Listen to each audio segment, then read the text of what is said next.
Hi, I'm Peachy. Hello, I'm Patrick.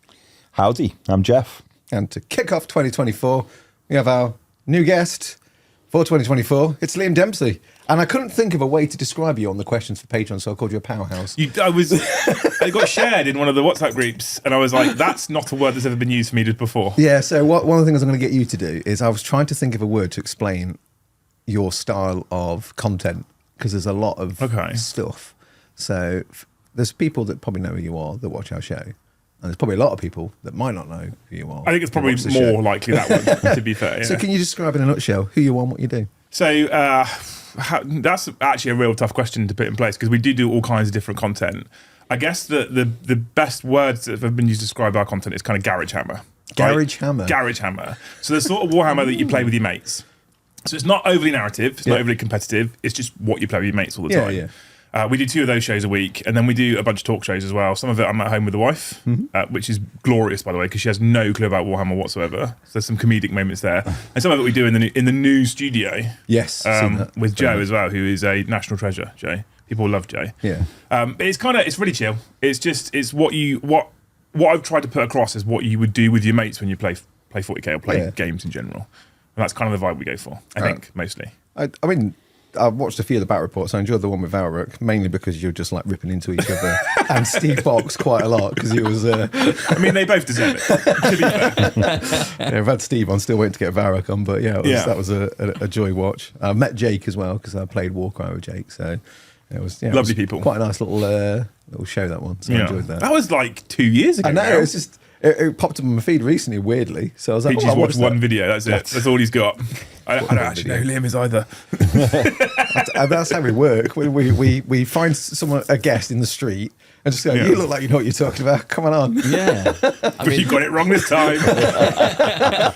I mean, why are you here? You're not here for the show. You just came here randomly. I stumbled in. There's no lock on the door. It's the biscuits. Yeah, exactly. I got promised to creams. I can smell biscuits and tea. I'm in. So, the name, I like it. It's Garage Hammer. Garage Hammer, yeah. I was thinking music as soon as you said that. Don't know why. Garage band. Garage band. It's good. The thing is, so when we started doing live shows on the channel in general, in fact, when we started doing battle reports in general, I started with Winters years ago doing battle reports. And he's like the narrative guy. And I can't do that. Because I don't know the narrative very well. Like, spoiler alert, I don't really know the narrative very well. I know bits of it. I know enough to get by. So he was like, he would always like preach, let the dice tell the story. I'm like, well, that's great, but I don't know the story myself. So I can't, it's really difficult. I've tried my hand at being competitive a while. I spent some time with VT and with Boxy, and that's how I learned to live stream pretty much as well. But I'm also not very good at competitive because I don't care enough about winning. I care about telling a cool story, despite the fact I don't really know the narrative. So if there's a unit of Khorne Berserkers on an objective, they probably should stand there because they get points, but they could make a charge. Well, that's the cooler thing to do. Yeah. So Well, it's more in keeping with them, isn't it? Oh, exactly. It sort of more fits the narrative. So I was like, well, we don't kind of fit that end, and we don't kind of fit that end, so we'll just try and find our niche sort of somewhere in the middle. And I managed to surround myself with a group of people that kind of have the same attitude towards Warhammer in general. Yeah, they just want to have fun. They want to play the units that they think's cool, make lists that they think kind of make narrative sense or are cool or a bit skew, a bit different. And I think that's where we really found our groove. So I started with narrative stuff, and I was just like, I'm not very good at this. I can't really do it.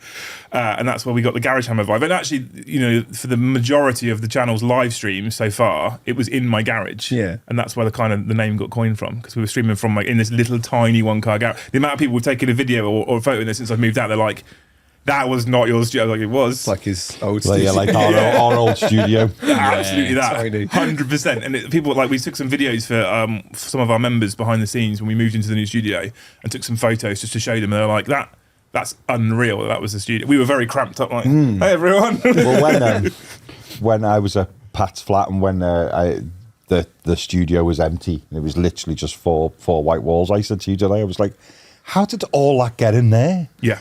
Because the amount of boxes of things and just collections of stuff and then the table and all the cameras and Well, a lot of it is here now. Yeah. But spread out. Yeah. Which is mad. Yeah. we still nearly filled this place with the contents of a room that was about the size of a stamp. We've done the same. We've done the same thing though. Like, we've moved into the studio where there's like all this stuff, and I was like, this didn't come out my house. And my wife's like, who did? Yeah. We did. Definitely was. We did Yeah. it. We moved out of a 2-bedroom flat in the city centre of Nottingham into a 3-bedroom house in the suburbs of Nottingham. And I still have an attic full of stuff that I've nowhere for. That was in a flat. Yeah. I don't understand how it's worked at all. I can believe it's it. hardest flat. I mean, you have children now. Yeah, I do. Yeah. Yeah, so So- they take up space. Yeah, Yeah, yeah, but I didn't have children when I moved in. It was 4 years, but I've still got an attic full of videotapes. Yeah, we used to Yeah. have a living room. A living room with a Yeah. settee, a TV, some couches to chill out. It's just a kid's playroom now. It's the only place where we can squeeze in Yeah. the gaming and stuff Yeah. like that. So, yeah, I appreciate that. Thanks. Our main living room was in our house, which is reasonable sized, was where the kids they had the same thing. And we had a little office out the back. And me and Lucy were like, this doesn't make sense. With 2 adults who both work at home in this tiny little office, and they've got this, we're swapping these round. They can have the little room. They're small children, that's fine. And we did that. We moved into the big living room now, and that's our office. We have a fireplace. Oh. So you know you've made it in an office. Eventually, as I found out when they become teenagers, you just get to the point where you just don't see one of them. I'm looking forward to it. Yeah. I have one. I have one who comes down for meals and communicates through a series of grunts, clicks, and whistles, and then disappears. Is he Gene again. Osen? Yeah, pretty much. Yeah. Yeah, comes down, eats, and then disappears again, and that's it. We used to Yeah. have a cat like that. There's not a lot of difference, to be fair. Yeah. Yeah. Meows at you, throws up on the side, eats, leaves. Yeah, I've seen you've Somewhat. already. My eldest child, by the sounds of it. Somewhat toilet trained. Yeah, well, Mostly. Oh, nice. So I'm going to go back to. So what would you'd say? Because again, I've looked at your stuff and it's quite eclectic what you do. What is your favourite type of content to produce on your channel? Because you do streaming, you do like the Joe and Liam show, Joe show. Sorry, It depends who you ask. Yeah, yeah. I say Liam and Joe show. Everyone else says Joe and Liam show. They all put him first. maybe because it rolls off the tongue easier. I don't know. I think Liam and Joe show because Joe and show right. Joe and Joe. rhyme, so they Right. should be kept together. But maybe it's like either end, and you got the Liam as the meat and the bookends sandwich. bookends Yeah. and the You've You've got O's. the Yeah. O, Liam O kind of thing. You I don't know, suggested man. I'm the meat in the sandwich there, Hinch, is what you've just It's the said. best part. Okay, I'll take it. I think it's more. I think people just If you more keep like. that, only if you keep that expression purely meaning actual food and it not being a euphemism, being the meat in the sandwich is the say a better. word. I say a word. I think people mostly do it just to wind me up though, because Joe is also a fan favourite, to be fair. But I did Liam and Joe show because that nice little bit of alliteration, or not alliteration, the rhyming part at the end there. And then that was it. It didn't take long before people were like, no, Joe's more important. He goes first. Brilliant. Wow. Thanks for that. It's a tough one, actually, because I think if I did one type of content all the time, I think I'd probably get a bit bored of it. Yeah. Over the course of the last, I don't know, well, actually, pretty much since COVID, where we start home educating our kids, we've been on a bit of a journey of discovery in my house. And we've basically discovered that I have a wild case of ADHD. For a lot of people that have known me for a number of years, it won't come as a massive surprise. But for me personally, it's like, nope, I just need to concentrate more. Actually learning that or taking that journey with my eldest and learning about it myself, I was like, oh, actually, there's a lot of answers I'm getting here that explain how and why I am the way I am. I think if I did one type of content, I'd get really bored. I think if I had to be put on the spot, I prefer the talking head stuff in my home studio. I sit back with a mug of something, sometimes alcoholic, and just chat nonsense. And I can do that currently, touch wood, I can do that all evening and be perfectly happy. Yeah. There's a number of occasions where also I'll go on in an evening and I'll be in a bad mood or I won't be interested. And by the end of the show, I feel really good and upbeat and it sort of energizes me. So I suggest that's probably my favourite overall. But you can't beat a good game with mates either. Yeah. And sometimes it's really easy to forget you're on camera and just be playing a good game of 40k and I love that as well. So I think I need both. I think I need the balance of both, to be honest. Yeah. I mean, I can see that because a few people said that even my wife was like, "Oh yeah, you're definitely ADHD." I'm like, "Am I?" I think a lot of us in the hobby are. And when you start looking at it, because obviously, I don't homeschool. Charlie goes to school, but there's homework, and I struggle to concentrate. And when I look back now at my career workshop, I wanted lots of things that were different and varied, as opposed to I couldn't be a heavy metal painter. I couldn't dedicate myself to that level of discipline and just stay on painting a sword for 4 weeks. I'll be just like, I'm dead. Yeah, I'm yeah, done. exactly. It's 100%. just too much. So I totally appreciate it. I guess we kind of hit that balance quite nice with some of the content we do, because we have a nice mix of it as well, with games, chats, painting, hobby reviews. That seems to have gone down well. So that might be a new avenue that we keep to as well, which is good. Video 2 might be in the works. Oh, good. Oh. Oh. Part 2. We shouldn't do this, because what happens if it doesn't happen? We must learn from the Necromunda campaign. Yeah. We'll get round to continuing. At some point. Yeah. A meteor hit the studio. You bugger. Don't do that. I do that as well though. Lucy's her. She tells me off all the time, because I'll make a passing comment on a stream about, we're thinking about doing this thing, or I'm thinking about starting this thing, and I'll turn the camera off and she's like, what are you doing? Oh, what do you mean? She's like, they're going to hold you to that now. Yeah. For the next 2 months, that's all you're going to get questions about. I'm like, oh, you're probably actually right. Yeah. Yeah. I made a rod for me and back over the weekend. Well, like, I paint up some extra stuff for Shatterpoint. I know we're mostly 40k and I play related. I love the models of Shatterpoint. I can't stop painting clones, and I got an extra set of Shatterpoint, and I decided to do the Ahsoka themed ones with the little face helms and stuff. I really enjoyed painting those. They were really nice. And then I was like, Charlie really likes Star Wars, and he's liking Hero Quest at the moment. Yeah. But he saw me playing Warcry and wants to give that a go. So that'll be the next thing. So I decided to do a load of like Warcry themed cards, but for Shatterpoint. Oh, I saw those. It's not at all playtest. There's so many people going, I think Rex is a bit OP. I was like, yeah, I've not played any of the games yet. I'm just literally like finger in the air job trying to work out stats. Oh, like Games Workshop. Yeah. Are we not wrong? Sorry, did I say that out loud? Whoops. But yeah, I seem to have made a rod for me and back now. I'm being made accountable to making Warcry or Star Warcry or Starcry or War Star Wars. Cry. War Wars. I like War Wars. War Wars. We should call it War Wars. I'm into it. It's not quite the name Pat came up with. Mega Team Kill Death? No, I forget. Travel something or other. Yeah. Oh, I can't remember. There was about 4 versions in that same show. It was the same, Yeah. It's great. Yeah, I think I peaked when I came up with that name.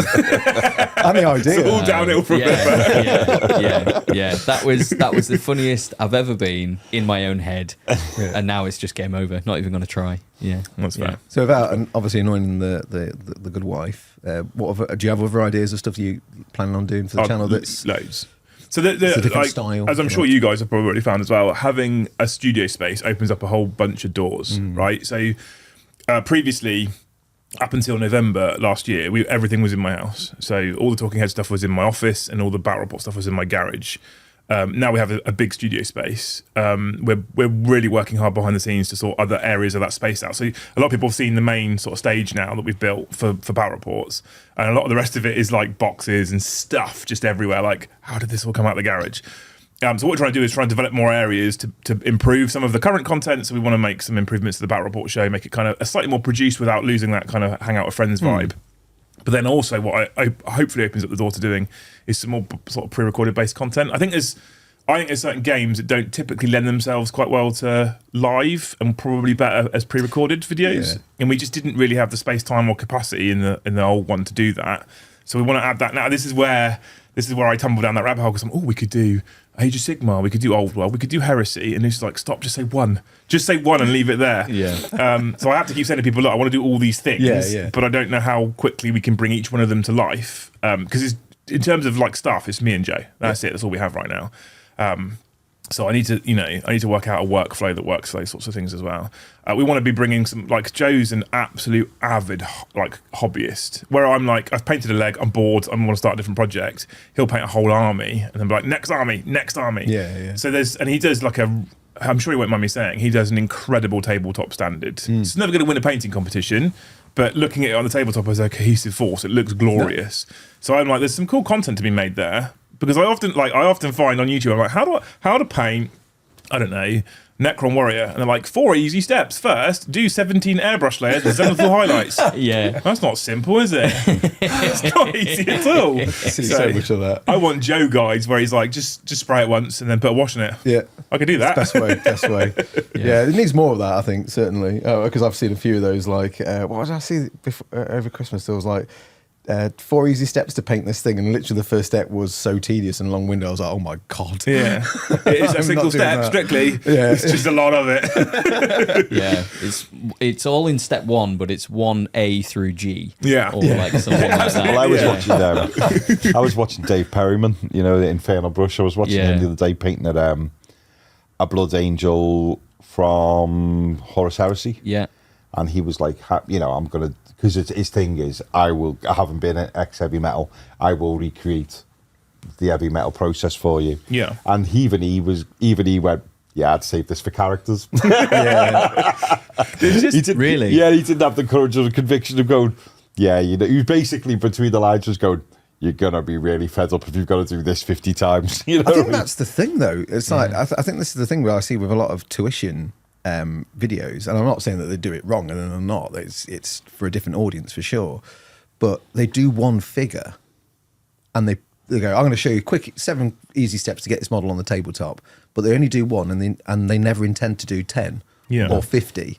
So they show this one thing that looks amazing, but then when you want to replicate that as an army, so I've seen it where like the Into Dark scenery, like someone's painted a panel of Into Dark, and it's like the best panel ever. Like, yeah, now you go off and paint the rest while I'm just doing the one for the video, because it's going to take me. Because it's like that panel probably took him like 2-3 hours. It's like, but there's like 150 panels in that box set. That's going to take me forever to do that. So I think sometimes there is that disconnect where you show a cool thing, but then you've got to remember that actually there's a whole box of this stuff that you then need to try and replicate, which is great, like what Joe does, because it's like that's achievable. That's what people would do. I'll also give a shout out to there's another channel, you've probably heard of this other channel as well, a guy called Josh, who runs a channel called War Hipster. Yes, yeah. So he's a friend of mine. I talk to him quite a lot, and I like two-ish years ago I basically completely fell out of love of painting because I was following guides, some of them even the GW guides. I'm like, about that. I can do it on a single model. Like, I'm the same. I can do it on a single model. We just talked about ADHD, and I'm like, I've got to do these other 9 now, and this one took me quite a long time. Yeah. So what Josh has done, because when I first started using contrast paints, I had a horrible time. Really, I was like, I can't get it to look nice. This magical paint that you put on once and it works, I can't do it.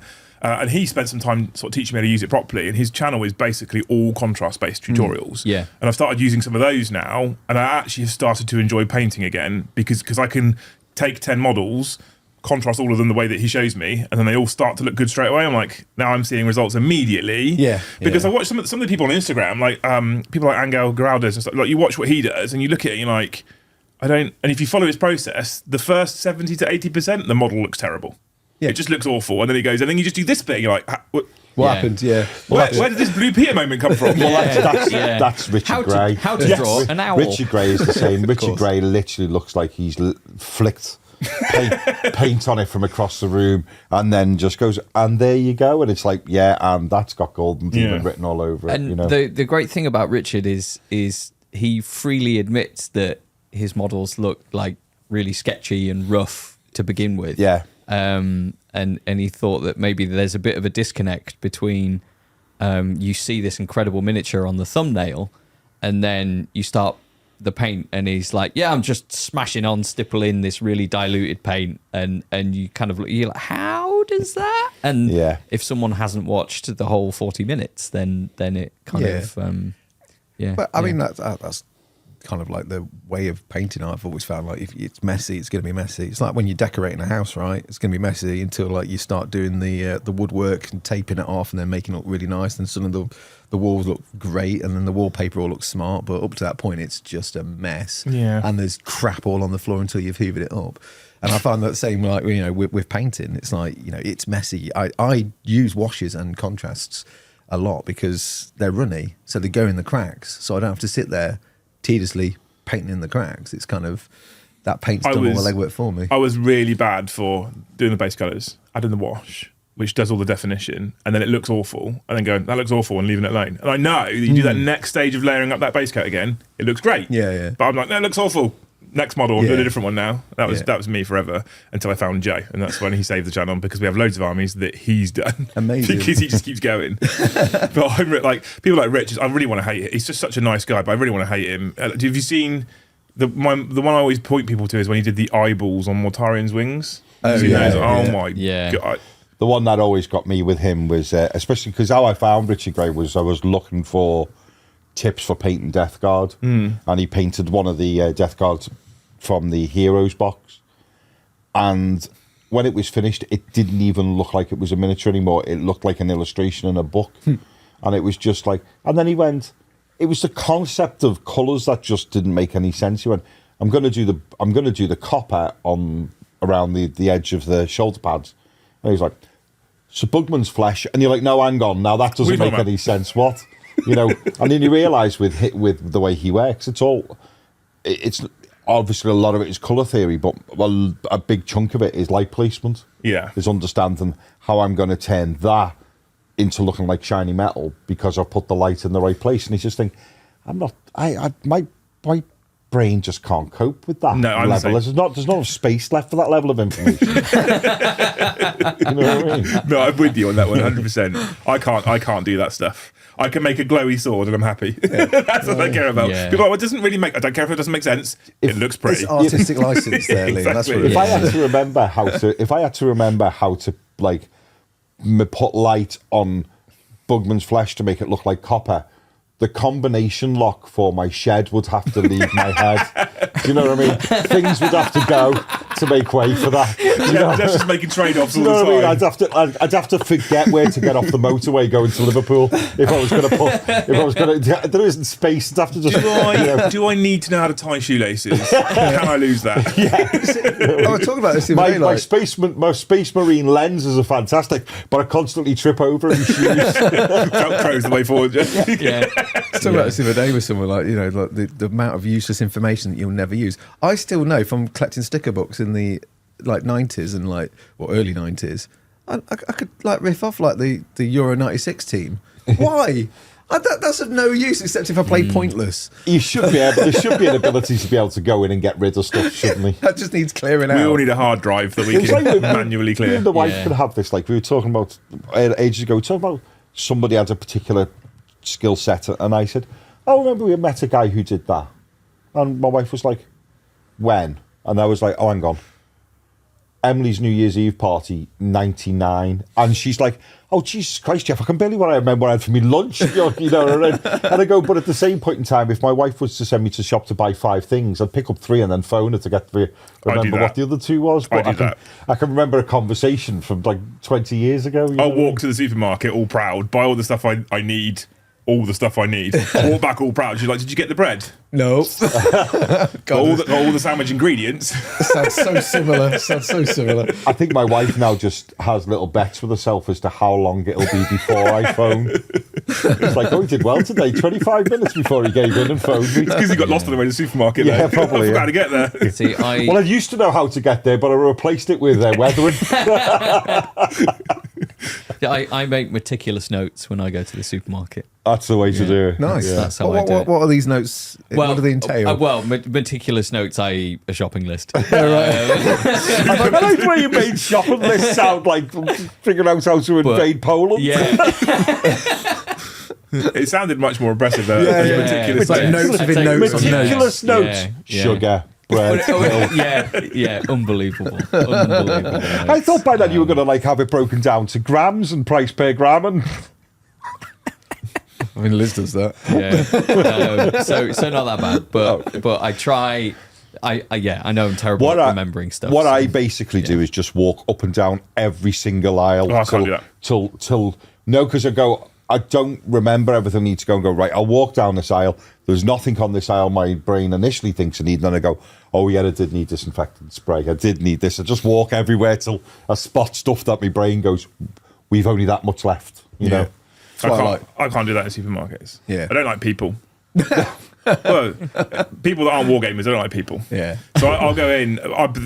This is to my detriment, to be fair, as well, because I walk in and I'll be like, right, I need bread, and I go get to the bread aisle. I need milk, back to the milk aisle. Oh, I need pancakes for the kids. Oh, that's in the bread aisle. And I start shuffling back and forward. And in the end, I get home and I'm like, I've got everything I need. And she's like, ham. Back in a minute. The first time I ever did a supermarket shop as a grown up, I'd moved to Nottingham without my wife. She was still finishing a master's in Liverpool, and it was my first supermarket shop as a civilian. And I went in And when people were talking in aisles or walking halfway down an aisle and then coming back on themselves, with having that rigid military understanding of how to do stuff, I got about 3/4 of a big shop done for myself, and then just went and literally just pushed and left the shopping trolley off into the corner and walked out and went to the chip shop that night instead, and then had another go the following day. I just like, where are they going? Why can't they've passed that? Why are they going back? Why? And eventually, and now I'm the most dithering idiot in the supermarket, but I wasn't one of the first. I couldn't cope with the inefficiency of movement. Supermarkets is just one of those very strange social interactions, I think. Like, all manners go out the door as soon as anyone walks through the supermarket, and the oldest of grannies just becomes aggressive with a trolley. Oh, yeah. Well, I think especially all manners goes out the window if you get anywhere near the discount aisle round. Oh, God. Just before the stickers go on as well. Yeah. It's like piranhas. I was in there once and a granny armbarred me. I made a joke about this recently, probably a couple of months ago now, and then I was like, no, like I feel bad. Like, if you want your discount stuff, like, you know, cost of living, it's a thing. And then someone messaged me afterwards, and they were like, my local Asda, at the time when they put the yellow stickers on, they had to get a community support officer to like police the discount bit because it was that bad. Where do you live? I can't remember where they said they lived, but I mean, I've seen the ways, because Yeah. you know, when we're going shopping, if you're going to go and buy sausages and you're going to eat them that night and they're 10p instead of like £1.67, you might as well get the 10p ones because you're going to eat them that night. It makes a lot of sense. But yeah, the way some people behave is just insane. The other day, my wife said to me, when you're out, I was out going round to see Tim, and my wife said, when you're out, she says, when you come home that night, she said, can you bring a loaf in? And as I was driving towards his house, I passed one of these small Tesco's and I went, right, I'm going to go in and get bread. And the kids only really normally eat it for toast. And I picked up this loaf and it had 27 pence on it. And I thought, oh, that's obviously, it's a reduced one. I thought, oh, am I being really, really cheapskatey buying a 27 pence loaf? And I thought, no, because they will eat it faster than it will go that remaining amount of time. And I still got home and I thought, oh, I put it in the bread bin that night before I went to bed.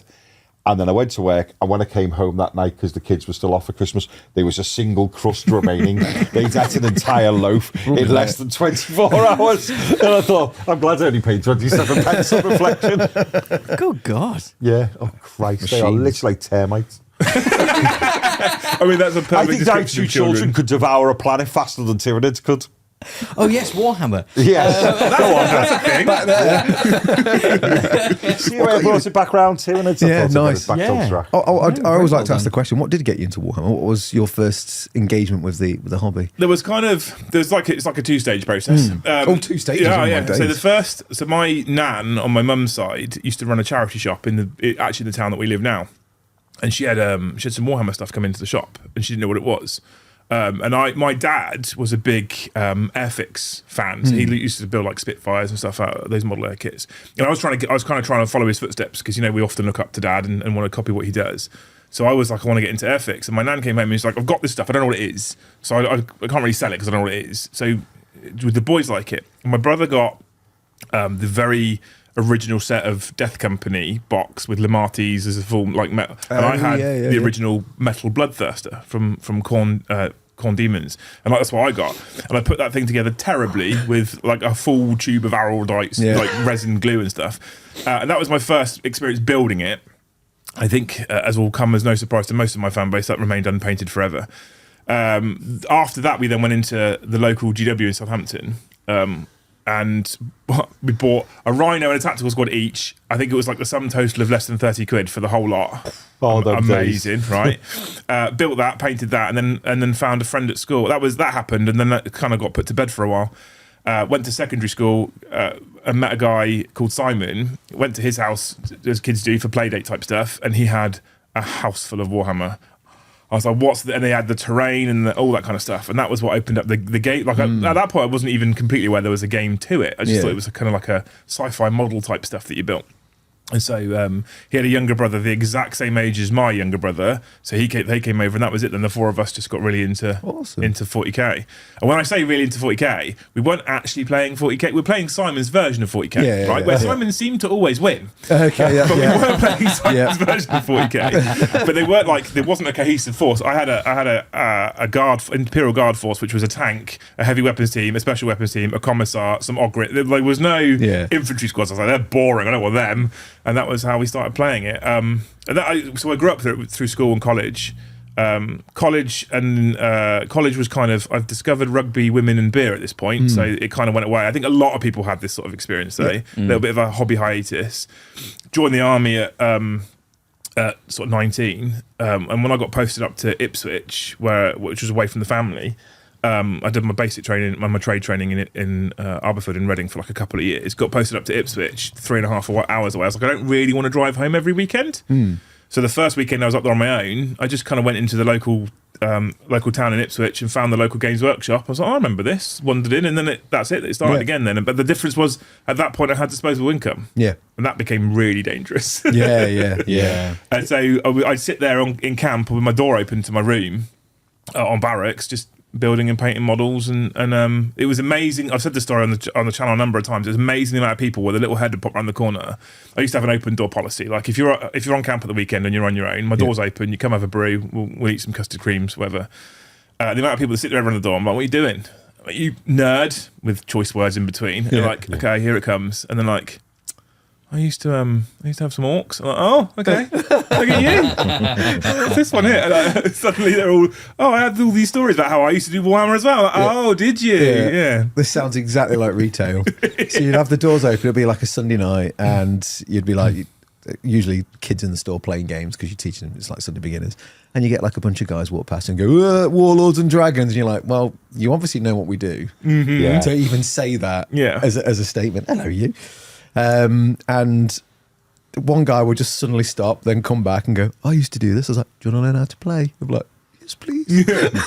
My mates have gone. My mates have gone. Sometimes they'd come in, take the go, and then the next day a couple of them would come back because they didn't want to look weird in front of the mates. It's weird, mad. This hobby, Shane, that has existed before. I think there's less of it now. Yeah, it's more acceptable because everyone loves Marvel and Star Wars, and it's all cool because it's good to be a geek these days, it appears. Yeah, well, Marvel, Star Wars, Big Bang have all made being a geek slightly cooler. But also, obviously the emergence of social media, YouTube, Instagram, things like that, where actually it's very easy to find that there's a ton of people enjoying the same thing that you enjoy.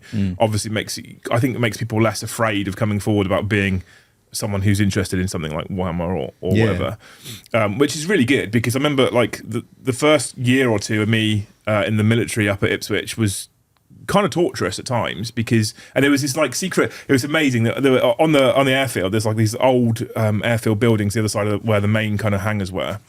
And I never went anywhere near them, didn't need to, other side of camp, until I discovered that one of those little buildings was actually a secret wargaming club. And you had to go sign a key out, and you'd go into this door, and they're like, oh my God, there's a table, there's terrain. It looked like an old bomb shelter. When you go in there's this little wargaming paradise on camp. You know what I'm imagining right now is Captain America, Winter Soldier, goes back to his base and he just comes down on Earth, and there's Dr. Zola there going, welcome to my games room. It was unbelievable. Hang on a minute. That ammo dump's a bit close to the barracks. And people were like, I was in there one day like looking around, and one guy just walked in and I was like, I know you. He's like, I know you. Well, you're clearly not lost. You've come here on purpose. You play. He's like, yeah, I play. Oh, okay. And that's how that kind of started. And it was amazing that it was just this like secret little bunker that people wouldn't talk about. And then more and more, I'm very open about it in general anyway. And I became quite open about it about that point, I think, where I was like, why are people, why is there a kind of shame around this? Like, I'm not doing drugs. I mean, in terms of cost, it's probably not too dissimilar. But I'm not doing drugs. There's no reason to be ashamed of this. But it was amazing the amount of people that, and even then at work, that you'd be like, Jeff, are you coming to the club tonight? Shh. Yeah. Why? Well, why though? I've told this story on the channel before, but I'll tell it to you. I have a customer who is a straight guy, but plays or did play football in a predominantly homosexual team. And for diversity, you were allowed, the odd straight guy was allowed to play. But and he was talking to a guy who's boyfriend would sometimes turn up to play football and was a serving member of the military, he said, I had absolutely no problems and no issues and no name calling of coming out to my colleagues for being gay in the military. He said, but I've never come out that I'm a Warhammer player. It's amazing, isn't it? And it is ridiculous. And people, you're right though, as well as, and I think this, if the Amazon thing gets off the ground, is we get our time in the sun, because I've been a barber for 20 years, and as much as I've given it up now, I used to be 13 comic titles a month. I was really? Up 13 titles a month. And I'd sit in the barbershop in between haircuts, sitting reading it, and the amount of, oh, go on, put your comic down. Oh, how old are you? I don't know how many times I heard, how old are you? Oh, what is it? Spider-Man. Oh, you know, all of that. And then Iron Man happened, quickly followed by Iron Man 2 and Thor and all the rest of it. And then people, them same people, because I have a memory that I had for it, were coming in and go, where do you think the next film will go after this then? And you know what? I think it's this thing is, once they're exposed to it on a global level, on a big screen, and well-known, reputable people are involved, it being a geeky thing seems to go. Because going to cinema isn't geeky. Well, I think reading a comic is, and moving toy soldiers around is. And I think part of the problem is, one of my theories is that everyone, male, female, no matter what, everyone doesn't really want to grow up. Like, no, we have to grow up. We're told we have to grow up. We're told we have to get a job, and obviously you do to pay things like bills, etc. But no one actually really wants to grow up. No, everyone wants to still be that child at heart. And when you get to the age where you have a job and you have that disposable income and you can do the things that child you wanted to do but couldn't do because you didn't have that income, we all want to still be that child. But there was this for the longest time. I think it is lifting now. There was this weird societal pressure. You can't do that because that's what children do. Yeah. Right, but. Well, is it what children do though? Because when it costs you the amount that something like Warhammer costs, even comic books, what they cost, is that really for children at that price point? Perhaps not. And you know what? We don't get a lot of time on this earth. Look at the price of Lego. Exactly. I mean, it's definitely not aimed at kids. I'm a bit of a Lego whore. Yesterday on Twitch, I was applying a Light My Bricks kit to Lego Rivendell, which is one of the worst experiences I've ever had in my life, by the way. Oh, really? Well, is this the new one or the old one that you did a few years back? So there's a big Rivendell set they have. The new one then, It's a bit like the equivalent of the Harry Potter. Yeah, I built that last year. It took me a week to build that thing in stages because it's a big kit. Yeah. Lego's my escapism when I'm starting to get really stressed and I have nothing but my hobby light on, no music, no screens, and I just sit there putting bricks together. Luke will walk in and be like, "Ooh, I'm going to walk out now and sleep." And I'll just do it and I'll feel a bit calmer afterwards. But what I found recently was there's a company called Light My Bricks, right? And they do these amazing lighting kits for Lego sets. They're not cheap though, are they? They're not cheap. But so Rivendell sits in my backdrop for my office. I was like, I've just moved the office around and my backdrop's moved further back, so you can't really see it. I'm like, it'd be really good if I could light it. You get that like soft glow in the background that's slightly out of focus. So I was like, I'm going to buy this. I'll buy this Light My Bricks set. And it's a business expense, right? Because it's in the backdrop. Absolutely. Yeah, of course. Right. Yeah. Anyway, I opened the package up and instantly regretted it because it's all individual wires. There's a wiring diagram about that big, and I was like, oh no. So I read through it. I was like, actually, it's not that scary. I fixed the helicopters, for God's sake. This will be fine. And then I started it yesterday on Twitch, and it was a horrific experience. It's horrible. And I put it all together, turned it on, and one of the lights doesn't work. I was like, oh, I don't want to take it all apart. I'm leaving it like that. That'll do. But yeah, like Lego, you're right. Lego's one of those as well. It's incredibly expensive. And I think everybody really doesn't really want to accept being an adult and all the horrible, scary things that exist with being an adult. This is the thing, isn't it? I was having this discussion the other day because obviously a wide range of topics comes up in the barbershop. And I was thinking the other day, I think this is the thing about winning millions on the lottery. To me, it's not about the things you can buy. Of course it is, because you can have £1 million house, £2 million house, a Lamborghini, whatever. But it's not essentially when I view winning that sort of money, boiling it down to things I can own. It's the freedom of time. Yes, 100%. Being taken away from not having a requirement to work. And if you've got enough money, not having a requirement to take the kids to school or clean your own house or do your own shopping. It's the freedom. And that in a way is going back to being a child, isn't it? No responsibilities. Yep. And I think, and then the purchase of going, well, I've realised that now I now have 12 hours in my day that I can do whatever the hell I want with. That is now I will decide I'm going to buy a stupidly expensive kite or a stupidly expensive this. It's not the price of the item. It's the freedom and time to explore that item, isn't it? You know. We talk about this over Christmas on the channel. The most valuable item of currency in the world for me personally is time, and it's the one that we all don't have enough of. No. We're all time poor, especially those of us who aren't millionaires. Because speak for yourself. Expensive haircut. Oh, yeah. I didn't pay for this. Christmas comes, and I'm not typically a materialistic person on the whole. And people will say, "What do you want for Christmas?" I'm like, actually, I just want your time. Because I don't get it, because it's cost of living and the way the world is now. I don't get your time because everyone is constantly on the grind, constantly on the hustle. So I'm like, let's go for a beer, let's go have a meal somewhere, let's just spend some time. It's important to me that you do things like put phones away and I actually get your time, and that's something that I think we're losing slightly in the world in general nowadays. Like I used to work after I left the army, I used to work in London on the Underground, and I would work night shifts. And I'd stay in digs in London and then travel home for my time off. And the lads that would work on the same shift were like, should we meet in the local pub for a dinner before we go into work? Yeah, cool, sounds good. And we'd all meet up in work gear, just to have a meal before we then go into night shift. And they'd all sit around the table and they're all like that on their phones. I'm sat there going, this is not me. I could have done this anywhere. Because I really hate that. I can't stand it. I just want your attention for a bit, because that human interaction, that time is really, really valuable. But you're right, like that's the thing that people have when they have that kind of money. They have the time to stop, take stock, do the things they want to do. Yeah. And one of the reasons why I love wargaming so much is I think people purposefully carve out time to do a thing they love. Absolutely. And I think that's really valuable. Yeah. Really, really valuable. Yeah, I was saying before we went on the channel, I'm a bit worn out from it now, but I played a lot of Hero Quest over Christmas, which was really nice because we got time together as like Charlie and Dad, and I kept persuading Liz. I was like, "Come on, you can be the elf, you could be the barbarian, you could be the wizard." She's like, "Nah," but because I think she was nervous to try the game out, and also she's always looking for stuff to do around the house and whatever, and keep herself busy. And if she's playing a game, she feels guilty that she's not doing anything else. I don't. I just want to play a game. And we'll play it, and she sat and watched, and Charlie really enjoys it. And sometimes he'll just like read through the quest book, and he'll just set up the board and just play it himself. And then we'll try and get at least an hour or two of just doing one of the quests each day, and we work through it.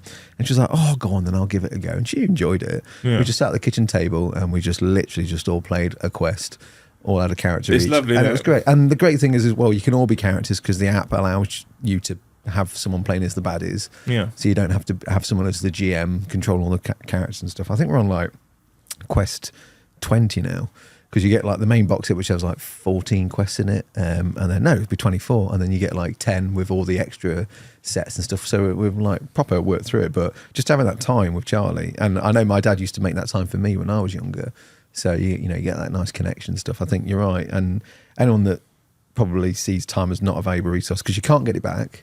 You can't get more of it. It's spent. Once it's spent, it's gone. Yeah, that's it. So it's finite, and it will go. And someone once said to me that there's a certain age group, like between like the ages of like 3 to 12 is the 80% of the time you spend with your kid.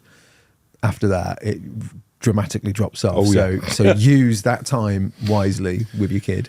We kind of went child-led, but tried to get my eldest into wargaming of some sort. And he kind of expressed an interest in Age of Sigmar. And he sort of started, when he realised that he had to build and paint models, he lost interest very quickly.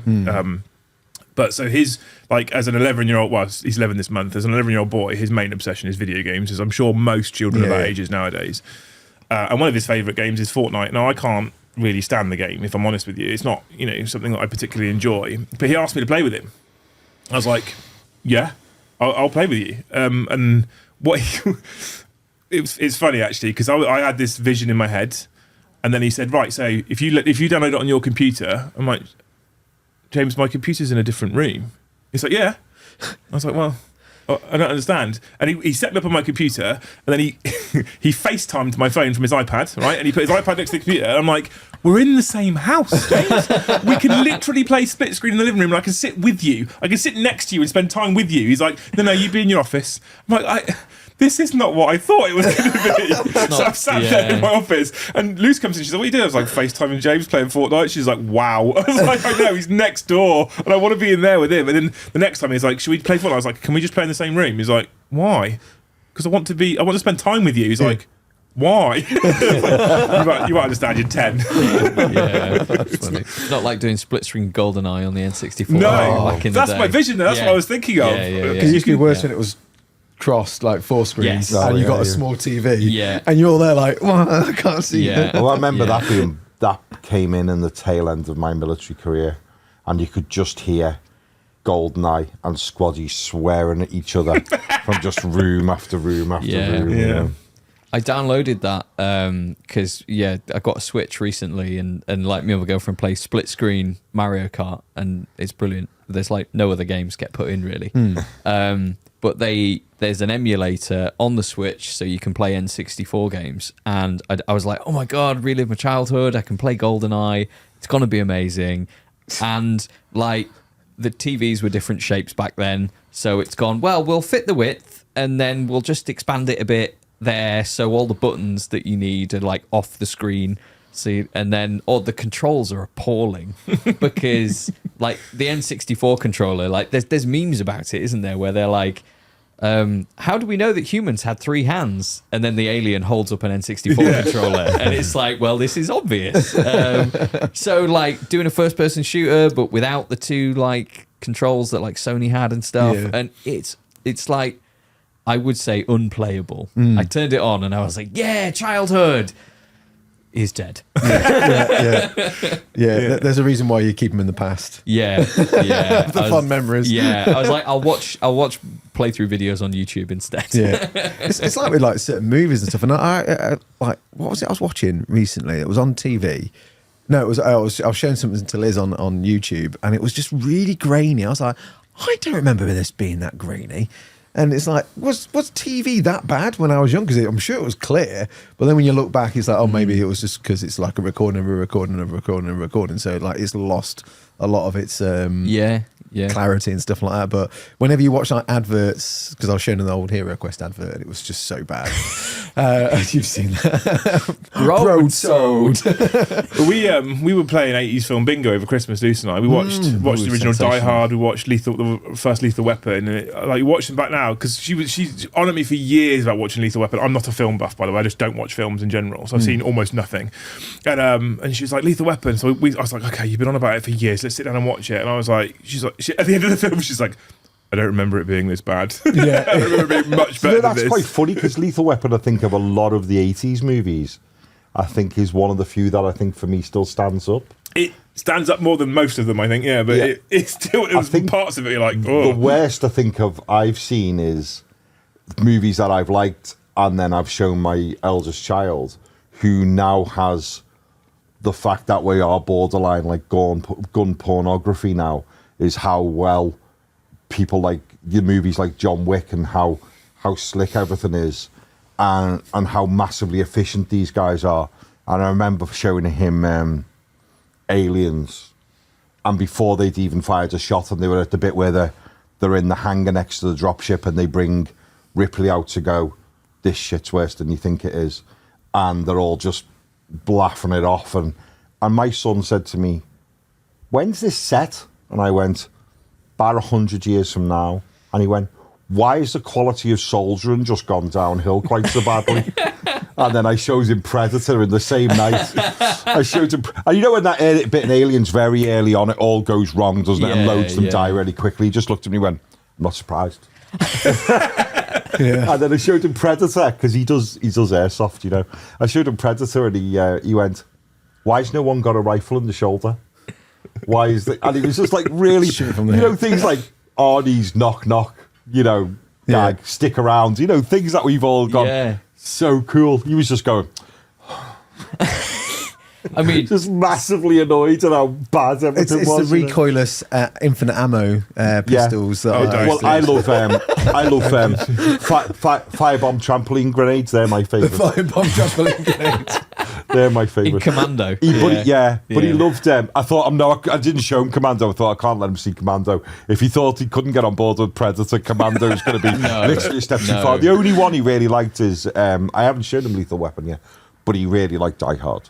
He really liked Die Hard. I know you're going to say something quickly. No. Have you guys caught up with the latest What If season? No, I haven't watched No, it. not yet. There I is a just great watched them all. homage to Die Hard with Is there? Happy in Avenger Towers. Oh, brilliant. Everything was just like, this is so good. Oh, I'll watch that one. Yeah, so that's quite good. Yeah, Oh, so that's basically, Happy interesting. is John McClane for an episode of What If. Yeah. Oh, cool. that Oh, was good. sensational. Yeah. I don't know if you watch What Ifs or not, but quite good, quite I enjoyable. don't really watch anything apart from basically YouTube. Yeah. Yeah, I'm terrible. Yeah. People are like, have you watched this late? Joe, he hates it because Joe loves cinema and film. He's mad for films. He watches all the films. He's like, have you seen the latest Avengers? I'm like, nope, not seen any of them. I watched Iron Man 1. That's all I've seen. Do you think that's because you do a lot of streaming and a lot of work at that kind of time? Because for me, when I get to watch them, because I don't sit down with Charlie and watch them, because normally wants to watch Star Wars. Liz tends to watch like more practical things like the news and the weather, whereas I'm painting at night and I have it in the background, so I'm practically painting and doing something that's like a little bit of hobby or like prepping or whatever. I think often I try and find something that doesn't require my full attention, and that's what YouTube can be great for. Yeah. So I used to, before I started doing it, I used to watch a fair amount of hobby content. Anything sort of Warhammer or 40k based was what I would watch. Now I do it on the channel, I'll be honest with you, I watch very little. I'll tune into a War Hipster guide if I'm looking for something specific. I watch your show, and there's a couple of others I watch every now and again. But actually, most of the time, I try not to find anything hobby related. I typically try and find something that's completely different to the hobby, because otherwise it becomes it's all consuming anyway, right? For a lot of people. And what I'll try and find is something I can put on in the background, so I can keep working away and doing whatever I'm doing, and I don't have to really look. And sometimes I look, and sometimes I'll get back to it. So I don't actually like. The thing is with films, I can't do that with a film. I have to give it my whole attention, and I don't really have the time to do that. So I've started to try and carve out time and force, because as I'm sure you guys are aware, when you work for yourself, or when you're running your own business, that's when you become real time poor, because you refuse to carve out time for yourself. You're like, well, I could be working, so why wouldn't I be working? Yeah. Because it makes sense. Because much like with your 27p bread, I'm like, well, if I don't work, I feel guilty because I'm not working, and I'm providing entertainment to the people. They pay me for that entertainment, so really I should be working because I'm lucky to do this. And it was Luce. It was like, I got to, I don't know, I guess like November time, and she's like, you're close to burnout again. She does this every now and again, because I just work. And she's like, you need to take a step back and have some time. And so I've tried to sit back and watch. That's why we watch 80s film bingo. We make like Saturday nights now as our date night. So the kids go to bed, we'll have some dinner, and we'll watch something on telly together, whatever it might be, a series or a film. But the other problem I have is when we do sit down, we're typically talking about 9-10 o'clock at night. So it's better to watch an episode of something for an hour. I'm like, it's 11, I'm ready for bed now. Rather than, it's a 3-hour film, off we go. But by the end of it, I'm like this, like, I don't know what's happened in the last hour, because I've just been snoozing. and then I get really annoyed, because I know what happened for the first 2 hours, and I don't want to watch the whole film again. Yeah, that's the worst bit. You have to come back to it. Yeah, I do that, and then I wake up partway through, and I'm like, okay, so I missed like this bit, and okay, so I'll start it from there, and I'm like, oh, this is all really familiar, and then like some of it I've absorbed, but some of it I remember that. pain in the arse. It's took me over Christmas 3 goes. It took me to get through Rebel Moon. Oh really? I really enjoyed Rebel Moon. I fell asleep at Rebel Moon. No way. Three goes it took me. There is a lot of talking, but I think Maybe I was because I put it on hobbying. too late, I was I think. probably hobbying. So when there's like some talking, I can just listen to the talking. And but visually, it's pretty sweet. I do like the Cadian banner section. Oh yeah, there's the lady holding Yes, the flag. This is on my to watch list, because people have said it's so heavily influenced, supposedly so heavily influenced by 40k. But then a load of other people went, yeah, but it's a terrible film. I don't think it's terrible. Okay, I think it's I think it's beautiful. It's a Zack Snyder, isn't it? Zack Snyder, yeah. I mean, I'm easily pleased. I judge everything as a 7, and then I watch it, and then I go, it's an 8 now. It'd be a much shorter film if they took the slow motion sections out of it. There's a few of them. Because there's about one every minute and a half. There's quite a few. But it is slow-motion very bits. 40k. Is it? It's to the point that it's like and I know they wouldn't necessarily in 40k exist together, but they are things there. There is the bit the commander of the bad guys turns up, is dressed literally as a commissar, and then is followed by 2 skull-faced priests carrying holy books and full red robes. Okay, I might have and to you're give it a just like, and the hero's gun looks like a heavily gold inlaid bolter. It's just really, you just go. Even like the soldiers, like I really like their armor. Yeah. And they look like Cadens because they've got beige clothing and they've got ornate green armor that looks like, Caden armor. Yeah. But you later on, there's like a montage where she's talking about her history and she has like unpainted armor, which is silver, and it's really ornate and intricate.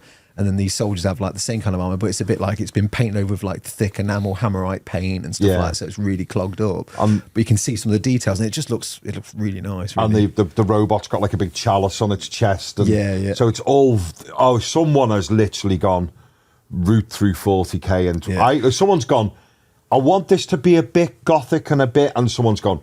I know where we'll go for that. Zach. And literally, it's mined the life out of it. I wonder if, and I don't know how long it's taken to produce, but I wonder if someone got wind of the 40k project and were like, we're getting in there soon. Because I know Zach wanted to do... wanted that to, what Rebel Moon is meant to be a Star Wars film. So it does feel like a mix of Star Wars meets 40k. Oh, really? Yeah. When I heard Rebel Moon, I assumed Star Wars. Kind of makes sense, right? But the only way I became aware of it was actually in 40k Facebook groups. Because there was a lot of hoo-ha about, do you think they're going to get sued? And I was like, course. It's not that close. Yeah, no. I was like, that close. I was like, what for? And we're reading through the comments, like, because it's basically 40k based. It's like, is it? Now I'm interested. And that's when I kept reading people's reviews and was like, it's actually a terrible film. I was like, I don't want to waste 2-3 hours if it's a terrible film. I don't think it's terrible. I mean, but then I'm a terrible judge for movies because I'm easily pleased. You've recommended it now. So.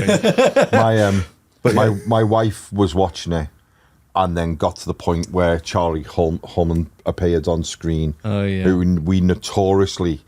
in our house we think notoriously can't do accents. And he does an Irish one, doesn't he? And he's got a thick Northern Irish accent for what has no bearing whatsoever on the film when you consider that when he has his own accent, it's a regional accent anyway because he's from the northeast of England. Yeah. And it's like the poor guy seems to like his acting seems to go down when he has to concentrate on doing an accent, And it was like the best I've ever seen him in was in The Gentleman. And in The Gentleman, he's left with his own accent, and it's the best I've ever seen him. So you go, obviously leave his accent alone, and he can do it. The funny thing about The Gentleman was, because that's his own accent, the first thing I ever saw him in, and the only thing I ever saw him in before The Gentleman, was Sons of Anarchy. Yeah. And when I was watching him in The Gentleman, and I said to Lisa, like, his accent is terrible. She's like, that's his accent. Yeah, I was like, what? He's from, he's not American. Sort of boy. What? I suppose if that's your first engagement with him, it would make sense. I was like, his accent in that film was dreadful. She's like, no, he's just talking normally. I'll tell you how bad he is at accents. He's English and struggled to do a Cockney accent in the soccer hooligan movie Being Green Street. Yeah. He struggled to sound English. Poor old Charlie. We love Charlie. Yeah. He's watching now. Yeah, He's sorry, Charlie. Sorry, Charlie. But my wife literally shouted at the screen. She literally went, no, don't make him do an accent. We know he can't do them. Yeah, because all the I'm going to call them the Cadians. The Cadian soldiers are all South African, aren't they? Yeah. Which is really interesting. Yeah. But weirdly, their boss isn't. Yes, he's very posh. He's not South African, but all the grunts are South African, and then his boss is also got an Irish accent. Oh yeah. You're like, what? But you got to remember, if you got to be a real baddie, you got to have a posh English accent. Yeah, absolutely right. Yeah. Well, Alan Rickman started that, didn't he? Even though he's meant to be German, but he's still, Oh yeah. I mean, that's like my favorite. I think my favorite villain line in Die Hard, where he's like, "Mr. Takagi will not be joining us for the rest of his life." Great. I'll count to 3. There will be no 4. We Luce watched that for the first time before Christmas because I was like, Die Hard. Yeah, because it's a Christmas film. So no, it's not. I was like, it is a Christmas film. It's blatantly Christmas film. It's set at Christmas. It's continuing. Bruce Christmas. Willis says it isn't, but it was voted as a Christmas film. Exactly. Yeah, he was just in it. And Alan Rickman comes up, and she was like, "Why do they?" She actually said the word. Why do they always have to make the bad guy English? It's like, funny story. He's German in this. Yeah. With that old English name, Hans Gruber. Yeah, exactly. Yeah. But it's blatantly a Christmas film because it's set at Christmas. There's Christmas trees in it. There's a couple of Christmas songs in it. One of them being Christmas in Hollis by Run DMC, well-known Christmas classic. And it's essentially a story about a man trying to get home to his family for Christmas. Yeah. It's a Christmas movie. Oh, I agree with you. There you go. Yeah, there used to be so many blatantly debates in obvious. the office at workshop about like why it's not a Christmas movie. And I was like, is it set at Christmas? Is it about Christmas? It's a Christmas movie. Yeah. Absolutely. You can't. Exactly. You can't. Because Iron Man 3 was set at Christmas, wasn't it? Yeah, And but then all of his that's films are not- set at Christmas, aren't they? Shane Black. Yeah. Every movie I think he's ever made is set at Christmas, isn't it? I do not know that. Yeah. He's keen. He's keen. He likes his Christmas, doesn't he? Yeah. We went so off topic. I forgot what I was going to ask you. Well, it's his own fault. He started it with I think we'll move on to 80s some Christmas Patreon bingo. questions. I think that's a good check. My brain's went. Try and get the Patreons to get it back on track. Yeah. I can talk for like 3 hours straight, so This is we're fine. I had you in my ear the other night, so yeah, I know you can. Well, Everyone's got their content people. Everyone's got their kinks. Get your minds out of the gutter. I was going to have a hobby, man. Chris Walker, have you finished researching Operation Beaver Drop yet? Does this mean anything to you? Yes. Oh, good. But I haven't. Apparently, they have. Apparently, in certain parts of the world, they have repopulated areas by dropping animals out of planes. Oh, did they get parachutes? Well, apparently so. Apparently so. And they told me this on a stream once that this was a fact, and I've refused to research it because I think I'd probably die of laughter if I actually watched them pushing beavers out of planes with little parachutes on. But apparently that's the push thing. them out of planes. Maybe I'm not they- falling for that at all. Maybe That they did what was Russians my did. reaction, Jeff, as well. They're following the Russians in World War II, and they're just going to walk off the edge of the wing. That's what they're going to do. It's like lemmings walking out the back. What are they like biodegradable parachutes? I don't know. I haven't. I think Pat's googling it right now. But also, there's all the strings that's going to get wrapped around the necks. I've seen them do it with I've seen them drop fish in lakes, right, from Yes, heights. yeah, I've seen and that. they hit the water and apparently wakes the fish up and off they go. If they Yeah. go in too soft, they just drown. Oh, ironically, okay. fish. Right, so I've seen that. I know that's true. And they're like, no, they've done it with like things like beavers and stuff. No, I'm where not they- believing that for a minute. No, neither did I. The repopulation, because I think haven't we brought beavers back into the UK as well, haven't they? Yeah, Yes. So- Yeah, they have. Yeah. Yeah. But because they do have like such a wide dropping animals back into environments after they've left them. There was one a while ago in the States where they reintroduced wolves in this area, and it was so ridiculous. They reintroduced wolves because the deer population was a bit out of hand. So the wolves turn up, deer numbers reduce because they're obviously being ate or frightened off or a mixture of both. And then the trees that they were eating as saplings were being allowed to grow, which then meant a reintroduction of certain bugs that live on them trees, which meant more birds of a certain size came back. Birds of prey came back to eat them birds. Beavers moved into the area. With the roots of the trees and beavers, they actually found that by introducing wolves in this area, the river moved. Oh, wow. Over a certain number of years, the river had slightly moved because beavers and the tree roots going in. Okay. They thought just by reintroducing the All right, wolves what's into this the area. bombardment? So He's laughing over there. I don't know if I want to be rude. I'm not sure if I can handle this right now. 1st Battalion para beavers. Well, Go I on. was about to say, if they actually can parachute, we don't need the paras anymore. well, Facts. let me tell you about Operation Beaver Drop. In 1948, the Idaho Department of the Fish and Game program to relocate beavers. The program involved moving 76 beavers by airplane and parachuting them to new areas in central Idaho. The program was initiated to reduce the cost and decrease mortality rates during the relocation, alleviating complaints about nuisance beavers and their activities. I then went on to parachuting, and I think the last paragraph sums up everything wonderfully.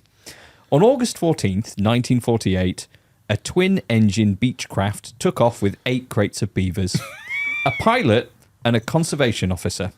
In the following days, 76 beavers were parachuted into meadows. One beaver forced its way out the top of the box while parachuting.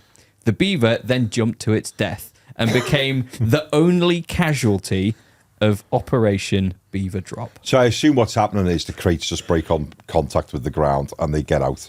Because at the end of the day, beavers are very clever in their engineering feats, but you wouldn't trust one to look at an altimeter and know when to pull the chute. I don't know. Trust them more than the paras. 100, 200. So yeah, they used leftover parachutes from World War II, And Amazing. I like to think of all of the beavers looking like Spitfire pilots. Yeah. Goggle. Yeah, yeah, Scarf as well, obviously. Rifles. yeah, yeah. Just like we've run out of ammunition, and they're just pulling out little beaver pistols and shooting each other.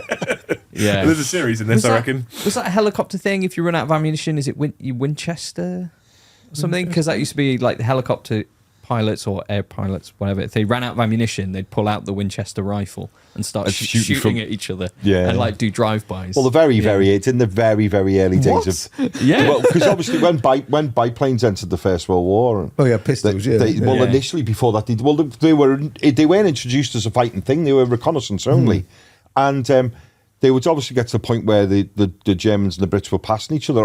At the early stages of the war, it was half bricks in the bottom of the plane. Literally, I want sword fights in it. Oh, that would be great. Wouldn't it? That's It's a lance like jousting. That's 40k, isn't Is it? he talking about the war, or is he talking about life in Liverpool? It's interchangeable, to be honest, most of the time. Chris Walker's also asking for, can we get a Grandma Loose fact? A Grandma Loose fact? Yeah. Oh, no. She's not here. It needs to be Loose that does the Loose facts. Yeah. We do that feature fine, at the end that's of fine. every show. But she has a fact book, which someone sent us, and it is mostly nonsense. There's no facts in there. That's the Fake fact. news. There's no facts in the fact book. Cool. What would you change about your favourite game system to make it more enjoyable? And that's from Ken. Oh, that's difficult. Lots. So my favourite game system, and pretty much the only game system I played for the longest time, is 40k. I'm starting to look into branching out into Age of Sigmar and further field, Old World and Horus Heresy. The problem is, I really started playing the game properly 4th, 5th edition, I reckon, and then played through 6th, 7th, and I've played all the way through to where we are now. And because I have that nostalgia of the older editions, I don't love where 10th edition is right now, personally. I feel like it's more of a point-scoring game than it is a narrative war game, is my opinion anyway.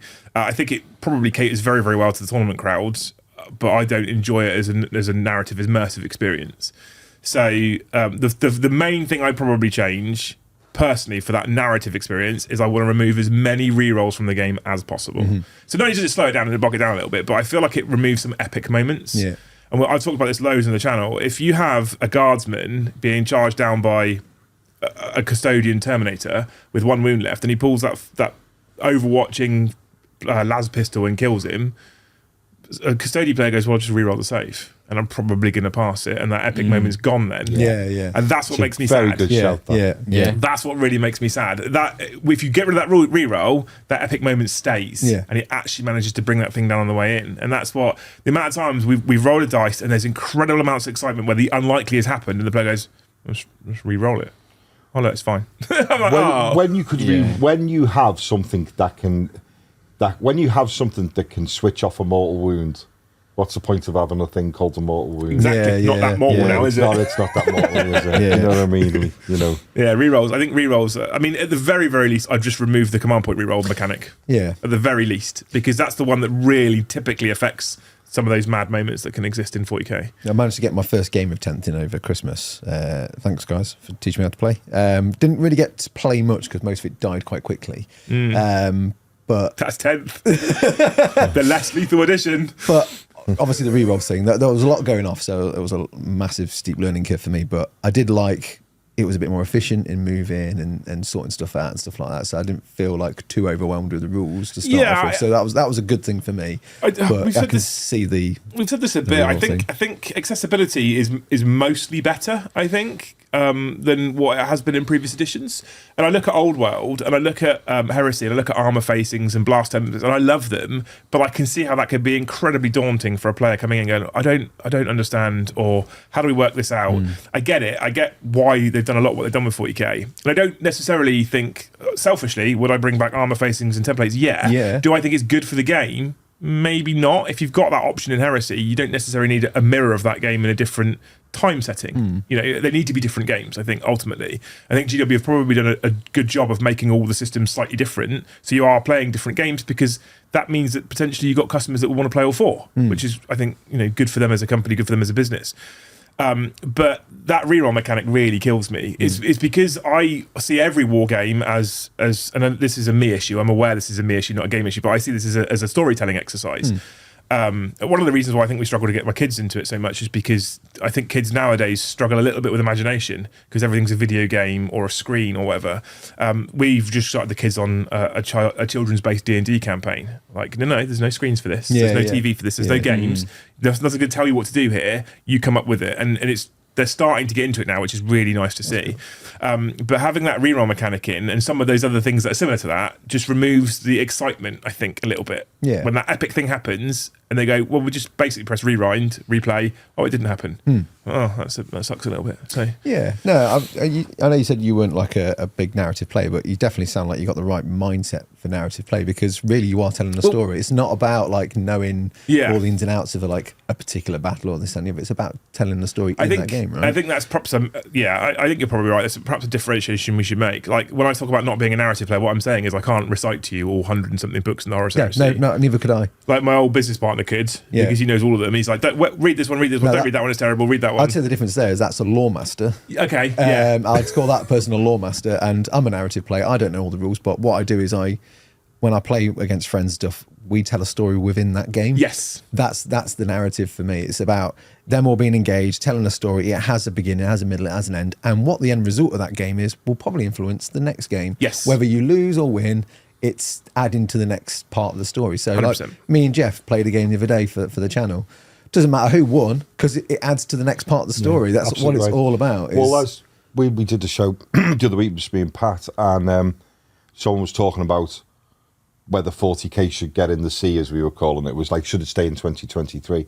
And I was saying, to me, it's not when you play 40k, it's not winning or losing, it's moments in the game. There's bits in the game that were just really entertaining. And if I've been entertained and laughed or been outfoxed my mate or whatever, and then I get to the end of the game and we go, oh, that bit when we did that, reciting, talking over things that we've done in the game, to me is more important than the fact that I've done 70 points to 48 points or whatever. This is so I 100% agree. This is where I think Workshop have gone slightly wrong with it personally, and it's again, this is my personal opinion. This is not me saying they've got it wrong, but in my opinion, they've got it wrong. Moments is exactly what I think the game. A lot of us play war games for. And at the end of the game, if I've got 90 points and you've got 50 points, and it's because I mean, end of 9th edition can be quite bad for this as well, where it's like, well, I've scored 100 points. Yeah, I didn't really interact with you at all, but I scored 100 points. I'm like, oh yeah. And there's certain armies that are like that. Like if you play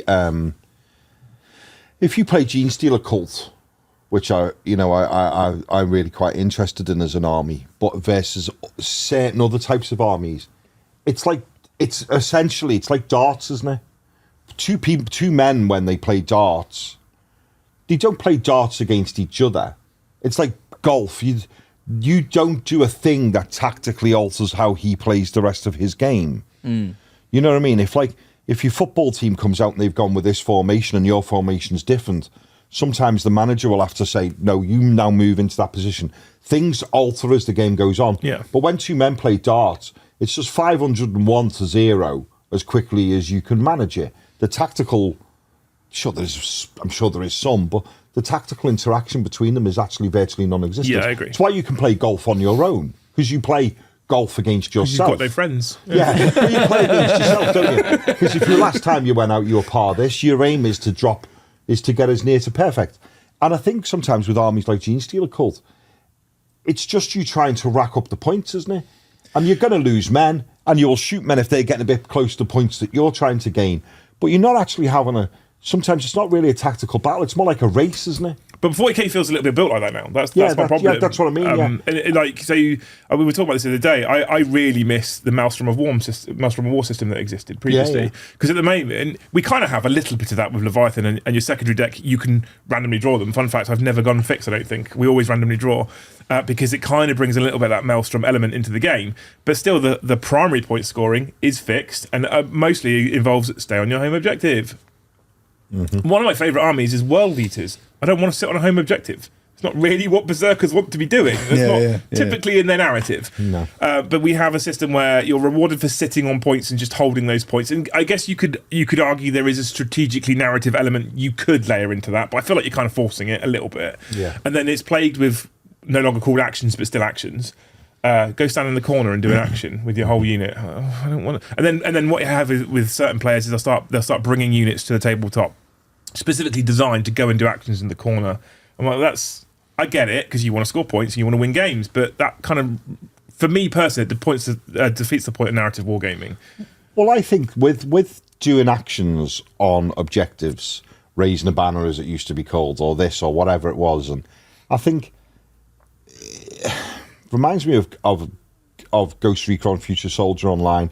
That had a thing where there would be things on the board that if you got to change the balance of play in the game. And if they had like, go onto that objective and do this, instead of scoring points for it, if it was like Scrambler, and it now means that your opponent's ability to move was reduced because they couldn't get communications, and instead of it having instead of having points for doing a thing on an objective, it should be a detriment to your opponent. But at that point, you're then creating cool moments. That tell a story rather than I've scored some points. Because Ghost Recon used to have a thing, you switch this thing on, it'd take a minute to do it, and then when you switched it on, you could see, it was like a scanner, you could see your opponent's fake men through the walls. You could see them as outline figures, and it lasted about a minute. So everyone on your team got to play a bit better because you knew where everyone was.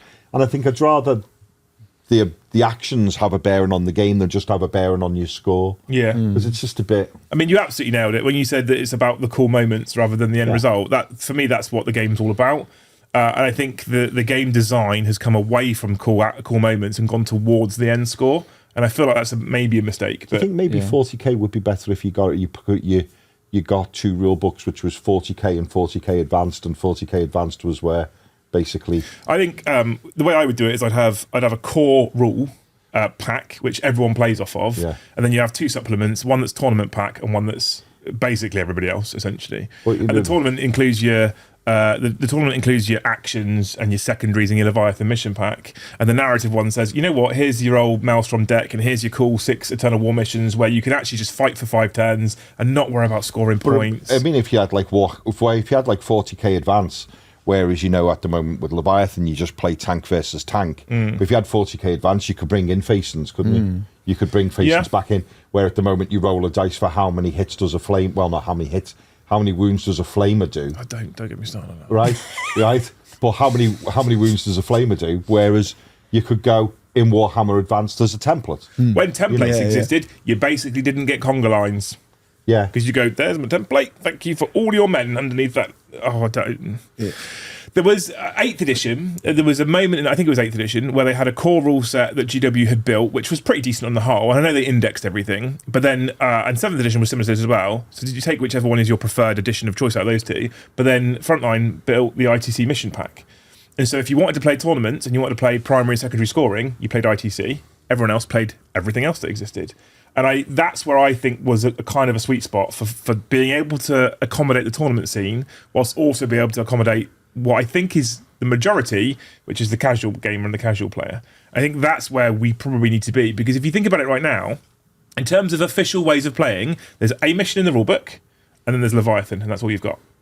There's Crusade, but I don't love Crusade. I don't like admin because of which there is plenty. There's a fair amount, yeah. But that's what you have right now. Whereas previously we used to have 6 Eternal War missions, we used to have Maelstrom of War, and then we'd have tournament as well. We don't have any of that at the moment, and that's where I think there's a bit lacking there in terms of kind of.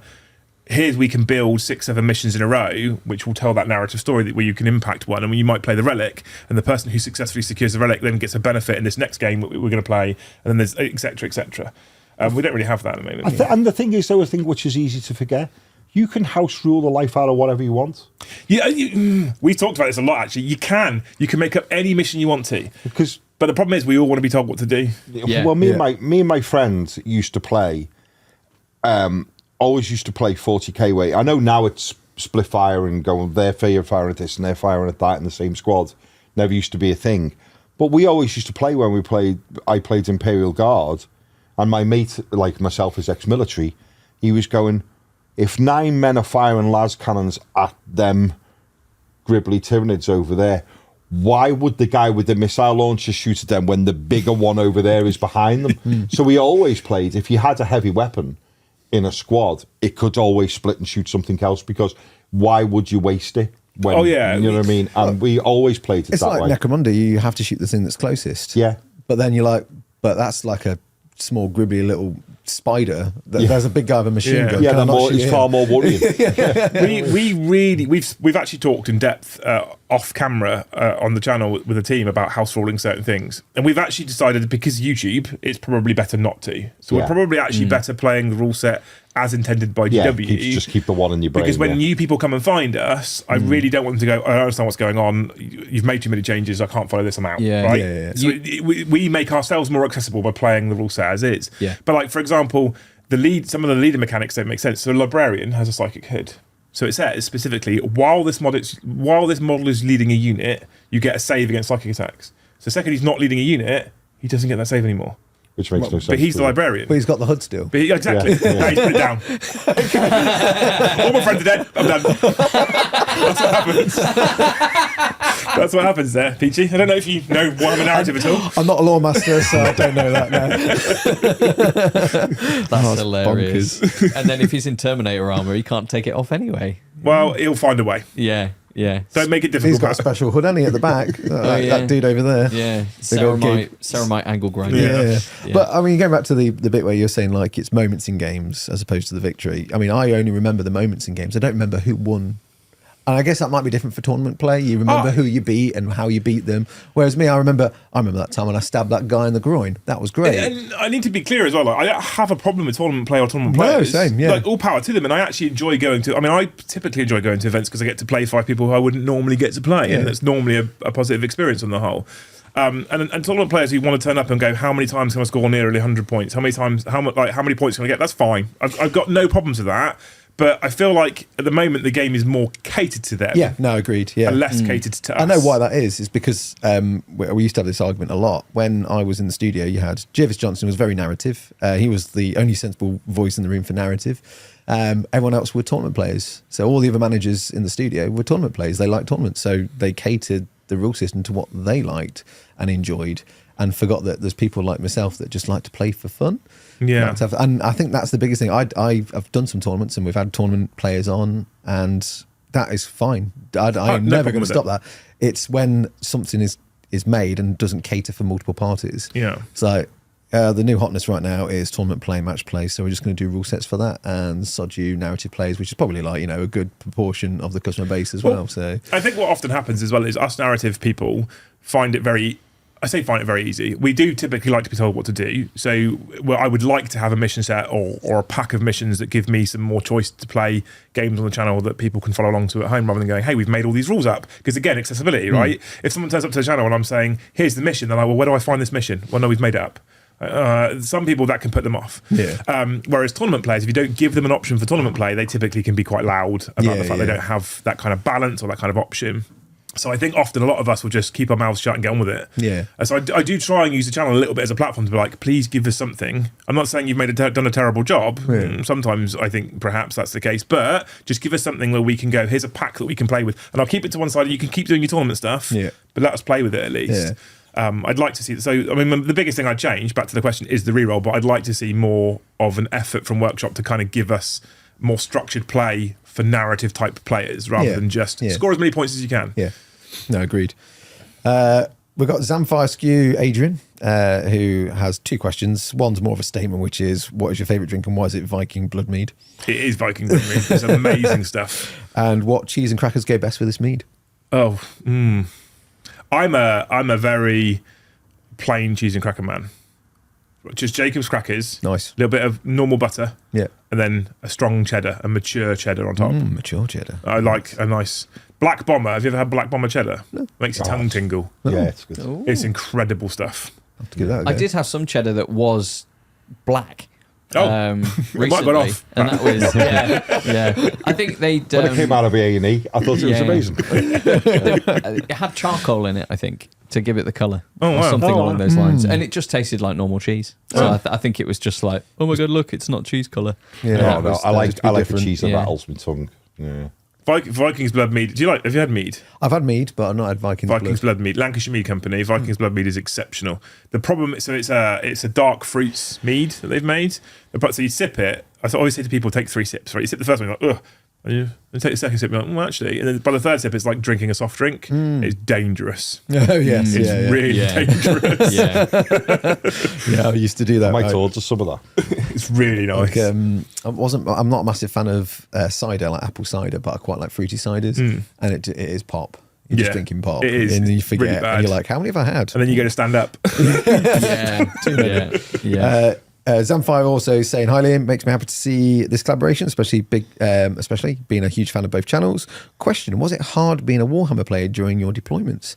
How does it work, having games while on tour? I didn't actually, I don't think I did any hobbying or playing on any tour for that matter. There's a small problem of getting things back from Afghan once it's built and ready to go. So in terms of hobbying, I know people that did it. A friend of mine called Dan actually took hobby across to Afghan and would sit in his room on his off shift and build and paint. But I didn't dare try and ship it over there and back in any kind of state. We didn't play at all out there. Actually, it's one of those things where you have there's lots of little, when you're abroad, when you're on tour, there's lots of little things you miss. And that's actually one of the things I missed quite a lot. Was the hobby in general, because I just didn't do it at all. So in that regards, I say it's very difficult because I didn't do it. I didn't do any of it. That's fair. Good answer. Good answer. Scott Gray, if you were to start a new army this year for any system, what wouldn't it be? Just the most likely not to be used, and then why? So if you were to start a new army, what wouldn't it be? What wouldn't I do? What army do you dislike the most? Yeah, that's probably a better way. 2024. You might like them for 2025, but for 2024, which army's dead to you? Well, we have. This is a kind of bad answer because we have the army already. But if I was starting one now, I wouldn't start AdMech because they're in a bad way for 40k. So what I'll do as a better answer though is I've recently been looking at Age of Sigmar as a system to try and bring into the channel in this next year because I think it could be another fun alternative game for 40k. I was looking through the armies recently, and one that people go mad for, which I'm not a fan of, I don't like Seraphon. I don't know why. I don't like Lizardmen at all. And everyone's like, "Their Lizardmen are amazing. They're so warm." I'm like, I don't like them. I'm not interested. Don't like the aesthetic. So not Lizardmen. Not a Lizardman person. Cool. I'm an elf person though. That's my problem. Yeah, I like the new style of Lizardmen. When I had to do like armies of them with the older plastics, it got a bit tedious. But the newer sort of designs feel a little bit better. But that's just me. Just nice and modern, right? Having that painting loads of the old ones, going, oh my god, this is so tedious, and then see the new ones going, oh, they're quite nice. Yeah. But yeah, as an army, I remember when we had to sort that out because it was like we want to make the Lizardmen different, and they're from space and in spaceships. I'm like, oh, what? So we ended up making like, they're from different constellations in the stars, and it got very weird. Some people still don't like that, which is fine. Simon Rees, when will the national treasure Joe be frozen to preserve him for future generations? More seriously, everyone always seems super relaxed on camera. I was wondering how much prep goes into each stream. A lot more than I think people think. A lot more than you would believe from watching Joe. To be honest with you, so when we do game streams, there's probably minimum 3 hours prep goes into getting it ready. So we have to get all the cameras lined up, get all the cameras set, make sure all the focus is in, make sure all the lighting's good. We do a full run through of all the camera angles. We set the scoreboard up. We make the army graphics, and obviously have to build the armies. Joe builds a table. He takes a long time to build a table because we don't. Again, let's go back to tournament play. I don't want 6 or 10 L shapes, just perfectly symmetrical. I don't feel like it tells a story. It doesn't look appealing, doesn't look nice. So he spends a lot of time. Well, what he'll do is he'll set a table up and then he'll go sit behind the producer's deck and he'll look at the camera angles and he'll go, no, it doesn't quite, and he'll move things around. We put a lot of prep into it. Yeah. So when we then go live and Joe's the lead presenter and he can't even do the intro, because he doesn't do words very well, it could be very frustrating. So much prep into this really nicely produced show, and Joe's like, "Hey everyone, I'm Joe.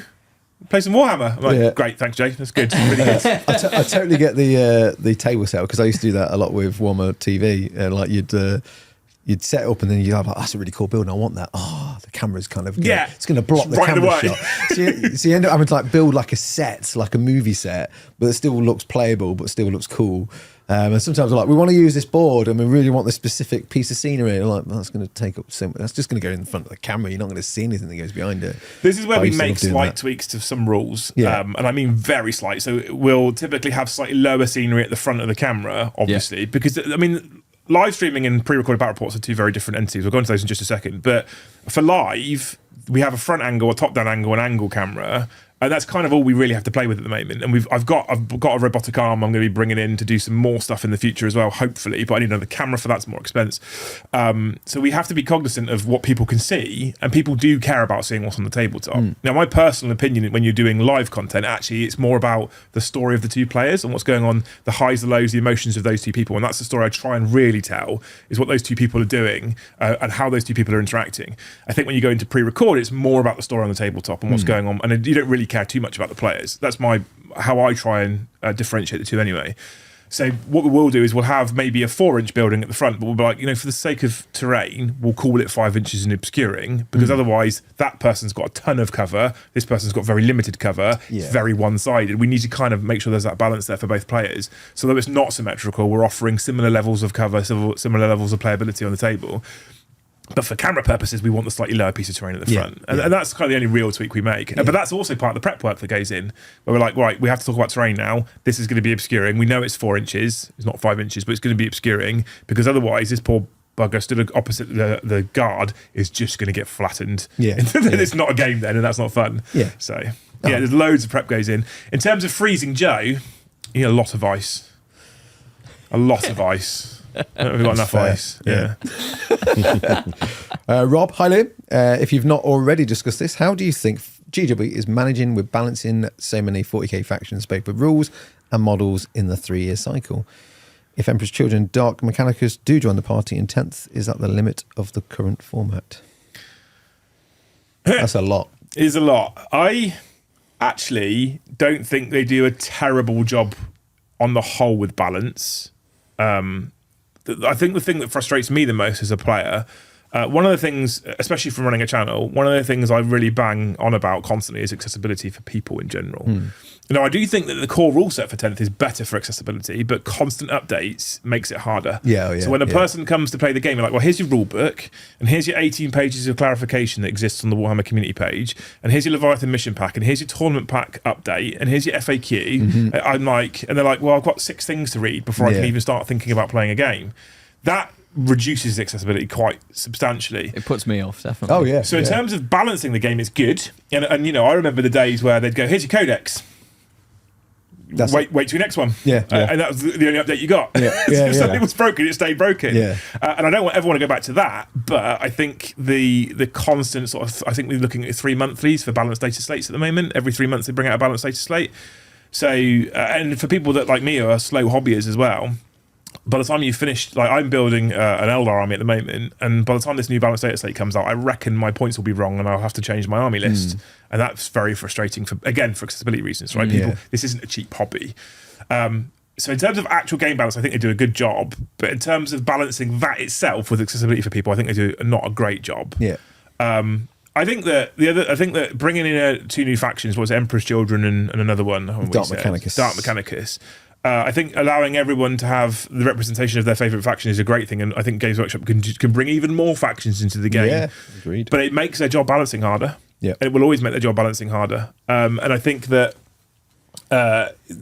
there's almost, I would argue that there's almost a decision to be made there, because I think the more factions they bring in, they're going to make balance worse overall. So what do they want to do? Or do they want to bring in more factions and arguably sell more cool kits to more people? Or do they care more about every faction being within Stu's Goldilocks zone that he talks about? And even then, I'm well known for ripping on poor Stu, but that Goldilocks zone in itself is nonsense. If you know anything about statistical analysis, they take all the results and put it all into. They don't. So when you look at that percentage win rate for Eldar, what they don't tell you is how many people are playing and how they've got to that percentage. So if they took the top 10 players from every faction and then worked out where their win percentage was and then balanced those against those percentages, they'd probably have a more accurate balance overall. But what they actually do is they take all the results, So you've got 10,000 people playing Eldar, and you've got 5 people playing Tyranids, and those 5 people playing Tyranids all win. They have a higher win percentage than Eldar. Yeah. But Eldar's actually the more broken book. Yeah. And I'm like, well, you have wild anomalies there because you don't take into consideration, as far as I'm aware at least, they don't communicate this, the number of people playing those games. Well, I think this was a major thing because they nerfed Gene Stealer Cult a little while ago quite considerably. It had been Eldar, and then Gene Stealer Cult were snapping at their heels, and they nerfed Gene Stealer Cult quite considerably. And then the thing was, I read into it, and it was like virtually no one plays them, but the people who play them really well. Yeah. And a prime example of this, I didn't go ultimately in the end, but Mr. Winters and March of War had a tournament up at Element Games. Mm-hmm. I was going to go and play, weirdly, 1,100 points of Gene Stealer Cult. I didn't end up going, but I was still interested in how the day went. I sat and waited until later that day or the following day, whatever it was, and looked at the outcome of the event. 80 people played. There was no Gene Stealer Cult army involved. Interesting. And you go, but they have done well enough that they've required a nerfing, but because the small amount of people who are playing them may well be prepared every weekend to get in their car and go to every tournament, wherever it is, play their arse off.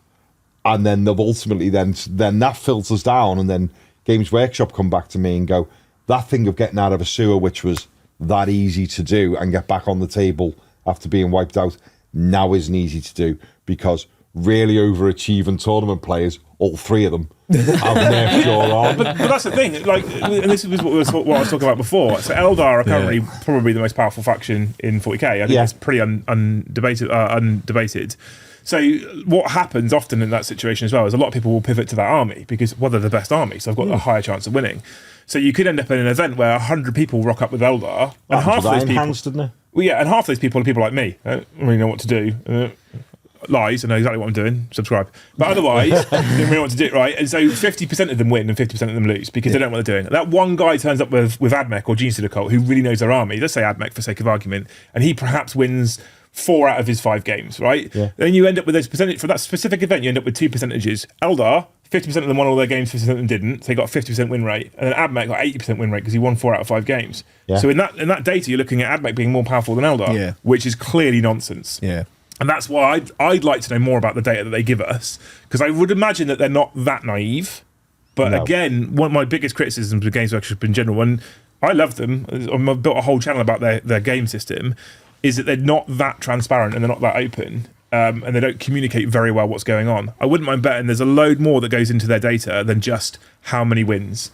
Yeah. But what we're told is how many wins. Yeah. So if that is the case, if that is what they're doing, I don't actually think they're doing a great job of balancing the game. Because what it really requires, and I know it's hard to do and on so many levels of issues, is they need to, it's not army tracking, it's player tracking. The player makes a massive difference. It's the player tracking they need to do. And they go, oh, Fred Smith knocked it out the park with Gene Stealer Cult again. And you go, yeah, but Fred Smith will, because we know he knows them inside out. You know what I mean? It's not tracking the right element. If we go back to what James Hewitt said when we had him on the channel, he was it's a mechanic for selling toy soldiers. That's how they see it. So they're not that bothered. We talked about this very recently.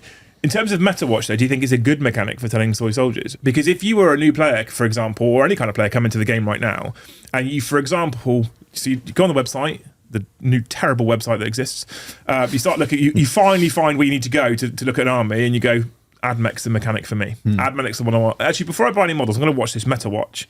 Oh, I got a 37% win rate. Why would I play them? Yeah. What's the point?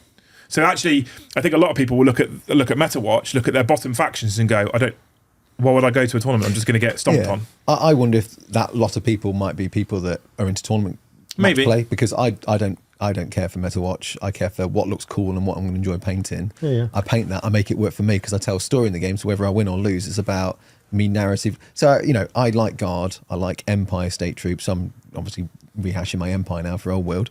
I like using humans in 40k, humans in Warhammer. They're gonna get stabbed. You're gonna need lots of them, but I do it because it's a narrative. I like to have the human element in it. So, like Gene Stealer Cults, Astra Militarum. I've got 2 large armies of those.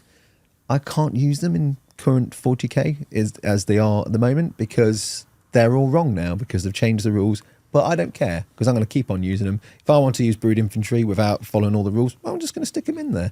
I don't care what the meta watch is or what like the current rules are for the codexes. Yeah. Like, I painted these. I put heart and soul into these. I'm going to use these in the games I'm playing with my friends because we're playing narrative. So I think it does depend on the people that might be. I'd absolutely encourage more people to do exactly that. The thing is, in my little echo chamber that exists around the community that we have, most people in that community are not tournament players, but a lot of them still watch MetaWatch, which I found really interesting. So I assumed that MetaWatch was more of a tool to kind of promote the game and the hobby rather than hey, look how good we are at balancing. I assumed it was more promotional than it was actually factual. I mean, obviously there's, you know what I mean though.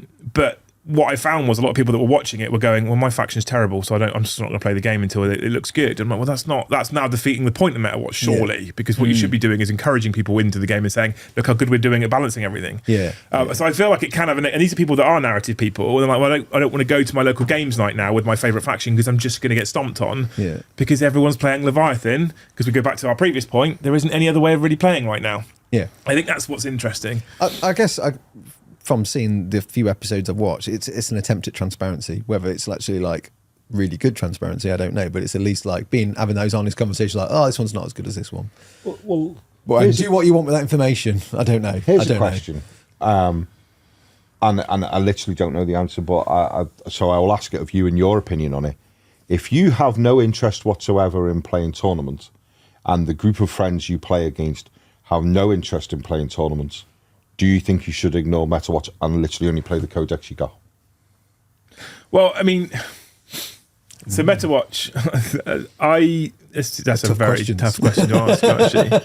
It's a really hard one because I think you want to, I think it would be interesting to see, if I had a group of people, let's say we've got 6 people and every single person plays a different faction, MetaWatch would be very interesting to be like, well, where does my faction pit against the other 5 people I'm playing against? How hard a time am I going to have on the tabletop?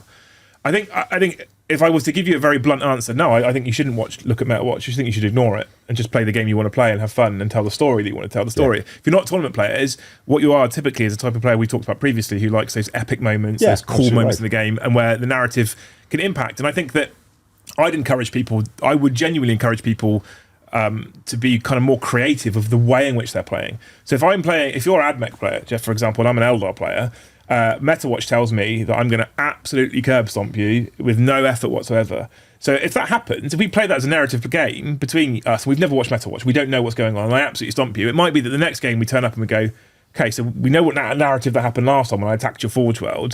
So what's going to happen this time is the AdMech's going to get an additional 250 points of reinforcements. Let's see how that game plays out. Yeah. Right? That's the cool thing to do, in my opinion. And then what you can do almost is you can self-balance. And you might get to a point where, like, we've actually worked out that 2,000 points of Eldar is about 2,500 points of MadMech or whatever it might be. Right, yeah. And then you get to a point where you're then starting to play some more balanced games between you.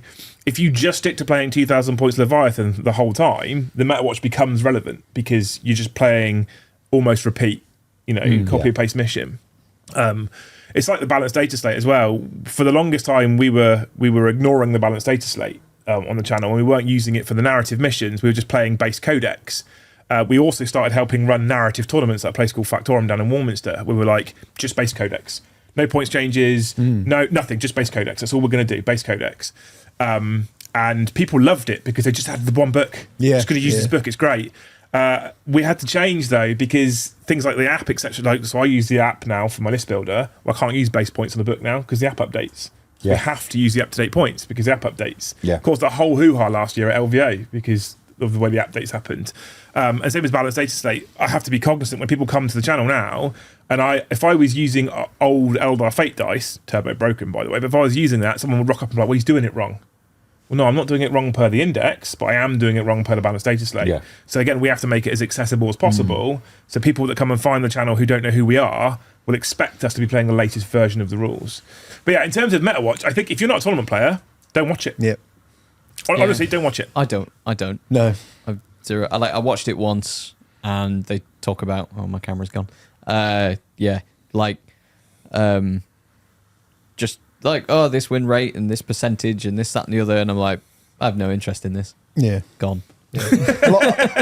From my point of view, a lot of it is nonsense to me. It's not nonsense to a lot of people. It's certainly nonsense to me because it's just like you're saying big, complicated words that mean nothing to me. But I want to go back to the bit where you were talking about like the updates and stuff like that, and like the FAQs and things. That was the whole point of like redoing 40K and to the Age of Sigma system. So Age of Sigma was 4-page rules, and everything you need to know was on your data sheet or your war scroll, and then that was it. There was no need for FAQs. The only thing that might get changed is the war scroll, the words, and Star Wars Legion do this really well. Is you have your card that comes in the box, and it has keywords, and the keywords you can get online. They are in the book, but go on online because they're updated online. That's the only thing that changes. And the points, you ignore the points because they will probably update over time. But the rest of the information will never change. Yeah. So the keywords will always be there, but how the keywords presented or worded might change. So always check on the website or print out a copy of all the special rules. So I like that my card's never going to change. Warcry, my cards all changed, which was really annoying. Buying a codex, yeah, cool, I've got a codex, want to play the game. Oh no, you can't, that's not that rule now. Yeah. You've got to download this thing, and then you've got to look at this thing, you've got to look at this thing. I'm like, sod off. Well, I mean, paid for this, I want to play with that, thanks. Our job is to play 40K on camera. Yeah. Like, it's what we do now. Joe and I specifically as a living, and it still happens where we'll be playing on stream, and our producer will be like, just a question. Chat have asked this, so you've done this. Chat saying that's wrong. You're like, What? Read the card. Nope, I'm pretty sure it's right. And then can you check, Brom, like what chat's talking about? They're like, oh, check out page 7 of this FAQ on this. Oh my days, yeah. So when you go, you have a look. Right, cool. Yep, it has changed. Great. So the card that I have, but then we screw it. A peek behind the curtain. When we got sent 10th edition by GW, and we got given the preview date for it, we read it, we interpreted it, we learned it, we played it on camera. The first week to 2 weeks was incredibly frustrating because they told us we were only allowed to use the contents of the box. We couldn't use anything else. Okay. So we had 2 weeks of playing Tyranids versus Space Marines, whatever's in the box, which wasn't balanced either, which was difficult. We weren't allowed to talk about points, despite the fact that we had the points. Right. So they'd be like, we reckon this is about 1,000 points. Who knows? Right, we couldn't do that. That's awkward. Then on launch, the day before launch day, on the Friday, I think it was before launch day. No, it wasn't. It was a few days before. So I have some contacts in GW. I'm not going to say any names, but I have some contacts in GW, and I was asking some questions, and I was like, I don't understand how this interaction works. It doesn't make any sense. Can you help me? And the reply I got on WhatsApp was, don't worry, that's sorted in our clarification document. I said, what clarification document? I've been playing this game for a week and a half on camera now. What clarification document? There's a clarification document that covers all these points. Did you not think to get that to us when we started our preview content so we would be demonstrating the correct game? So then at 11:30 on a Wednesday night, they finally sent it to me because I kicked up a bit of a stink that day and I got really, really upset with them. And they sent me this clarification document and I read it and I was like, great. Basically all the content we've done so far, we've been doing things wrong. Sweet, super good. So that content's kind of irrelevant now, or we look like morons. We then got that clarification document, and we started to use that clarification document from I think it was so we got the document, we weren't allowed to use it yet either. That was the other. I don't understand what they do sometimes. It doesn't make sense to me. And so we then got sent through all the data cards. We also got sent through them all as PDFs to start with before we actually got the physical cards, and it was. These data cards, by the way, there are some errors in them. We know there's errors in them. I was like, right. Tell us what they are. Which ones are going on sale? Oh, the pre-rectified ones. Good. Well done. And I was like, why have you done that? Like, you know there's an error in it. Don't sell it. Delay it. Yeah. Oh, too late now. It's all gone to print. They'll sell. Yeah, that's it. That's me saying that, by the way. That's not them saying that, to be clear. I don't want to, like, I'm not slandering them, but there's just a number of steps where I'm like, you're right. You're changing the game supposedly to be as accessible as possible, and I'm all for that. I'm 100% behind it. When we started using the cards, I was like, I can't wait to get the codex now because the cards are annoying me. We've now got some codexes, and I'm like, actually, I hate the codex. Having only the units that I have in front of me, and I don't have anything else on the table, is great. I'm all for it. I've done a great job of that. So the accessibility on one side has gone really good, and then like, oh, but we've actually changed all the cards that you've already bought, and they're all because those cards are only relevant for like what seemed like Minutes. like a month or Some of something. it or- depends on the faction, obviously. Yeah. Yeah. So Space Marines and who came out with them? Nids. Nids, thank you. Space Marines and Tyranids were like a month relevant. Yeah. I think if you bought the big fat Space Marine packet, whatever the price of that was, Yeah. and then a month later, I think I'd have been a bit aggrieved and be like, shouldn't really have sold them at that price. Anyway, Yeah. if you're going to make it a data sheet, like you say, Star Wars do it really well because you change the keywords don't change; Yeah. they change what they do. That's Yeah, a yeah, real yeah. nice system. But some of it, dare I say this, some of it is just do better at proofreading as well. Yeah. Probably a Space Wolf Dreadnought probably shouldn't be toughness 5. You can probably tell that before you print the card. Oh, I mean, there was definitely an idea, a concept, because Star Wars Legion did it and Fantasy Flight have always done it, which is you have a tarot-sized card and all your information is on there. You don't go over that. You have this amount of real estate to put text, this amount of real estate to put like stats, this amount of real estate to put like whatever other gubbins you're using for your game mechanic. That doesn't change. And then that was the idea for like data sheets and war scrolls. And then obviously the writers were like, oh, I'm gonna put this bit of fluff in and put this bit of fluff in and say this thing about the rules. And then before you know it, you got like data sheets that are that big, you got ones that are that big, you got ones that are that big. You're like, can they not all just be the same size because it looks pretty? Maybe that's just me being like, There's a few, like I'm so positive about the card system. I think it is a better system overall, but there's some weird choices that they've made. Again, if they proofread better, then typically a lot of the mistake, and some of it is just flat mistakes, that they don't happen. In terms of rules changes, again, this goes back to balancing and how good a job they're doing of balancing, right? They've put an individual ability that's different on every single data sheet. And if you think about how many data sheets exist in 40k, right? There's over 90, I think it is, in the Space Marine book alone. And they have to come up with an individual ability for every single unit. Why? Yeah. Why do that? Like, I don't like if it's a character, if it's a Space Marine captain in Terminator Armor, give him a cool ability. He's a captain, he's a hero. If it's a squad of 10 Cadian guardsmen, the 10 Cadian guardsmen, they're just line infantry. They don't need an ability. And then if you take away all the abilities from all of sort of like the battle line troops and stuff like that, there's a lot less to balance then as well because there's less rules. And worst case, you give them a keyword or a USR, Universal Special Rule. And if that special rule is a bit broken, you just change the special rule. Yeah. This is all you need to do. Yeah. And I think they went. I get trying to add narrative flavour to every single unit, but I think they maybe went a step too far with it, which has made it more difficult to balance as well. Yeah. So. Right. Such a mammoth game. It's huge. It's massive. Yeah. I mean, I saw the rule book and I was like, I ain't reading that. Yeah. You just tell me how to play it, which they did, and I lost. I think it took us ages to get set up, and the first turn, because I was using Sisters of Battle, I had 2 squads of Sisters of Battle, a squad of Retributors, and some, not Flagellants, Sisters Repentia. Mm-hmm. And literally, I had about 6 figures after the first turn left, like 2 from that squad, 2 from that squad, 2 from that squad. I was like, I'm not going to learn nothing this game then, am I? But I mean, it must be a you problem, Hinchy, to be fair. It probably is. Because all of the promotional material leading up to Sentencing said it was less lethal. Oh, So, really? Oh, yeah. and also I guess maybe Meta was telling me I'm using it wrong as well. Yeah, so it's less lethal. All the promotional material, less lethal, less re-rolls. It's all Okay. gone away. And then we got the game and went, I think you're talking shit. Couldn't believe how much I lost in one turn. And this was just about, I was like, I thought they had better armour. Yeah. I've lost less with Cadians, Jesus. So we've got a lot of random questions about cheese. You kind of answered that, so which is great. Ben Mannerings, in 5 minutes or less, please summarise your hatred of roundabouts and airports. We know you've gone on for this about hours, which was hilarious, but can you contain the rage into 5 minutes? I'm going to struggle with airports specifically. Do you fly a lot? I used to, not as much Isn't these an days. airport experience one of the shittest experiences Oh you've yeah, ever had in your absolutely. life? Yeah. It's just, we went to, where did we go? We went to Gibraltar for No Retreat Legends, and we flew from Heathrow. And it's just the hot. I mean, it didn't help that I was flying with the archaic winters, right? So I get this tech information through first. I'm like, oh, apparently we can check in online. He's like, yeah, I don't need to do that.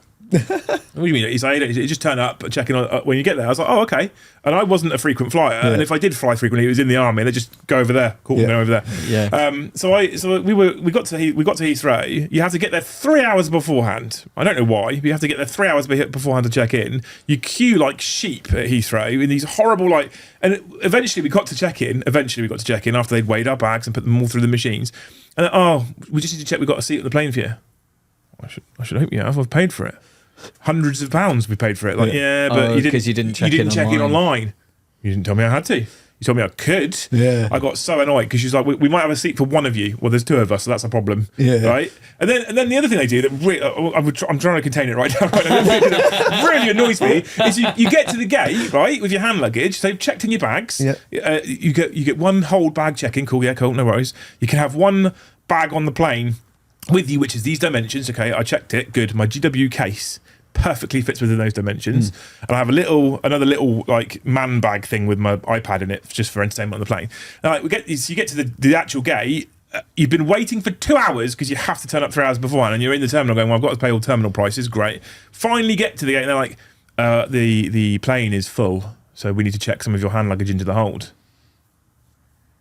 Why are you telling me now, 20 minutes before the flight? Like, we've been here for 3 hours. You could have told me this beforehand. So we're going to take that bag off you. We're going to put it in the hold. You're not, because it's got a fully painted Siege Army in it. So if you want to pay for it when it comes out the other end, you're welcome. It's just, I hate it. I hate planes. I hate planes in Can you general. not have it on your lap? No, they won't let you have anything in that, will they? Everything has to go in that's overhead true, lockers yeah. or under your seat. Yeah, of course. They won't let you have anything over. How does that get full though? Because you've got your seat with. Yeah. If you had, because I know overhead lockers is like a nightmare, and if you're last on the plane, they're all gone. But blessed with short legs, I can just put stuff under my seat, so nobody's gonna. Yeah. But like maybe for takeoff, you could put it under your seat. But then just put it on you. But they look at you. They looked at me with my little GW case full of stuff. They're like, that needs to go in the hold. Meanwhile, Uncle Knobhead's walking past me with a full suitcase walking on the plane, and which he's gone to like the little measuring thing and he stuffs it. Like, it fits. Like what? Get his suit. It's a suitcase. Get that in. Anyway. Yeah. And in roundabouts, have you ever been to? I think there's two in the country. Is it one in Swindon? Yeah, one in Swindon and one in Hemel Hempstead. Have you seen those roundabouts? No, Magic Roundabout or whatever it's called. It looks almost like the Star of David. There's like 6 roundabouts around one main roundabout. Wow, okay. It's crazy. Yeah, that's just. Don't take your bike there. You'll get killed. You'll be killed dead. You'll be killed dead. I mean, there's one Crown Island in Nottingham. There's a few times I've been on there where like driving lessons and on my bike, and I was like.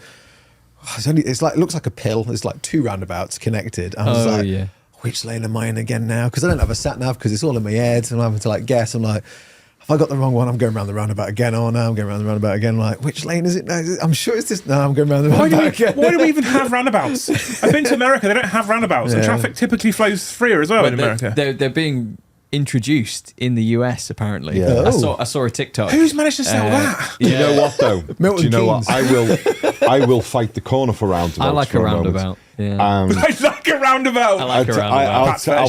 I'll fight the corner for them for a minute. When we drove, Funny because they don't have them. we drove from the Underappreciated. Netherlands a few years back. It wasn't underappreciated. We drove from the Netherlands all the way through Netherlands, through Germany, and up into mainland Denmark. Yeah, because we were going to Legoland, and you realise that the population on Jutland, being the mainland of Denmark, is so small that you have to have roundabouts because on there is still some junctions where they have lights where we were pulling up at them and it's a red light and you sat there and then eventually turned green and you thought nothing actually drove through because the population is that tiny that you realise that a roundabout is actually the better option because otherwise you're literally waiting the time, waiting at a roundabout to let something through that isn't there, you know. So because people always go, oh, you know, people who've been there say to me because we travelled around Denmark a bit doing. Blum and Danes love a roundabout. And you go, absolutely right, because they've got a population of about 3.5 million or something. There's no one there. You might as well have a roundabout. Yeah. Well, I mean, in serious as well, in this country, it doesn't matter if you've got traffic lights either, because they'll go green and you'll go, it's a yellow hash bar, it's full.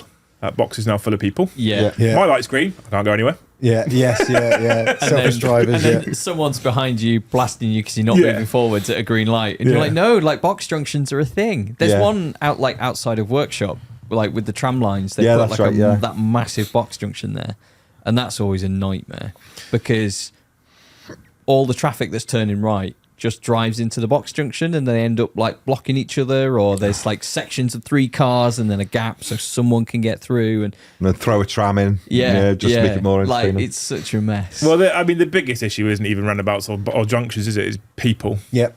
It's the people on the roundabouts yet. It's the ones that go around the wrong way. I always find them interesting. I haven't had a lot of that, to be fair, thankfully. Just people in general. On a journey down to the southwest of the country, never seen it before, and then seen it twice in one journey. Cars coming down the exit to join the motorway. Oh, really? And I've never seen it before in my life, and then seen it twice in one journey to Devon. I've seen my dad go the wrong way down a one-way road in France.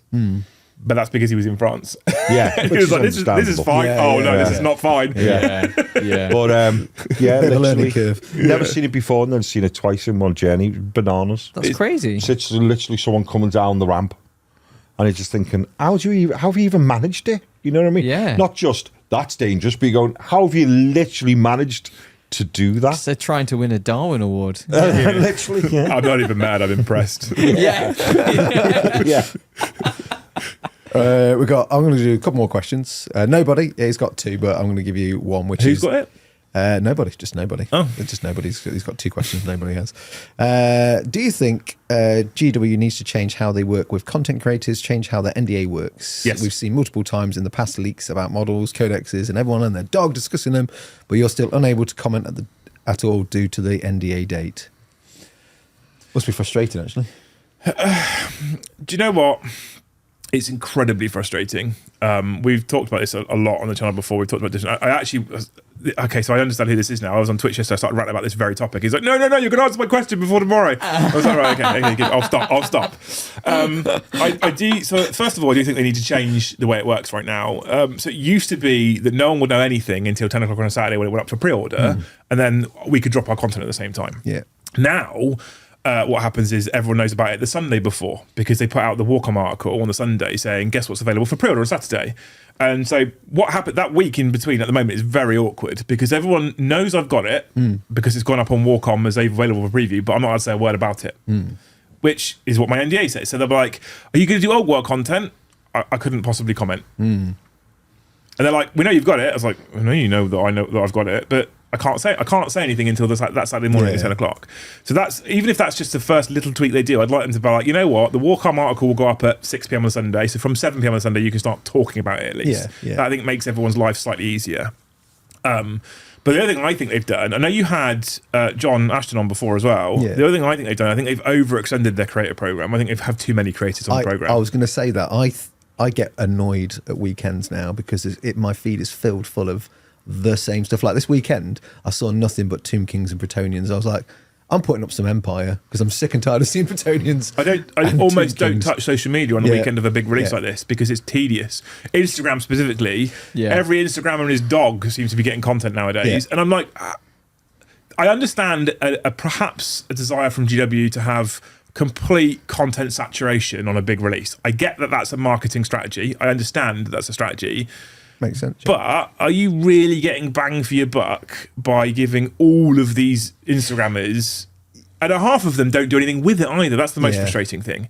Yeah. I got thanks for the box. That's the last post you'll see from me. Yeah, and then it goes into a giveaway. And then it goes live on the website and it sells out in 3 minutes. And like, I bet you're glad you sent it to those 100 Instagrammers. Yeah. That's 100 more boxes you could have sold to people.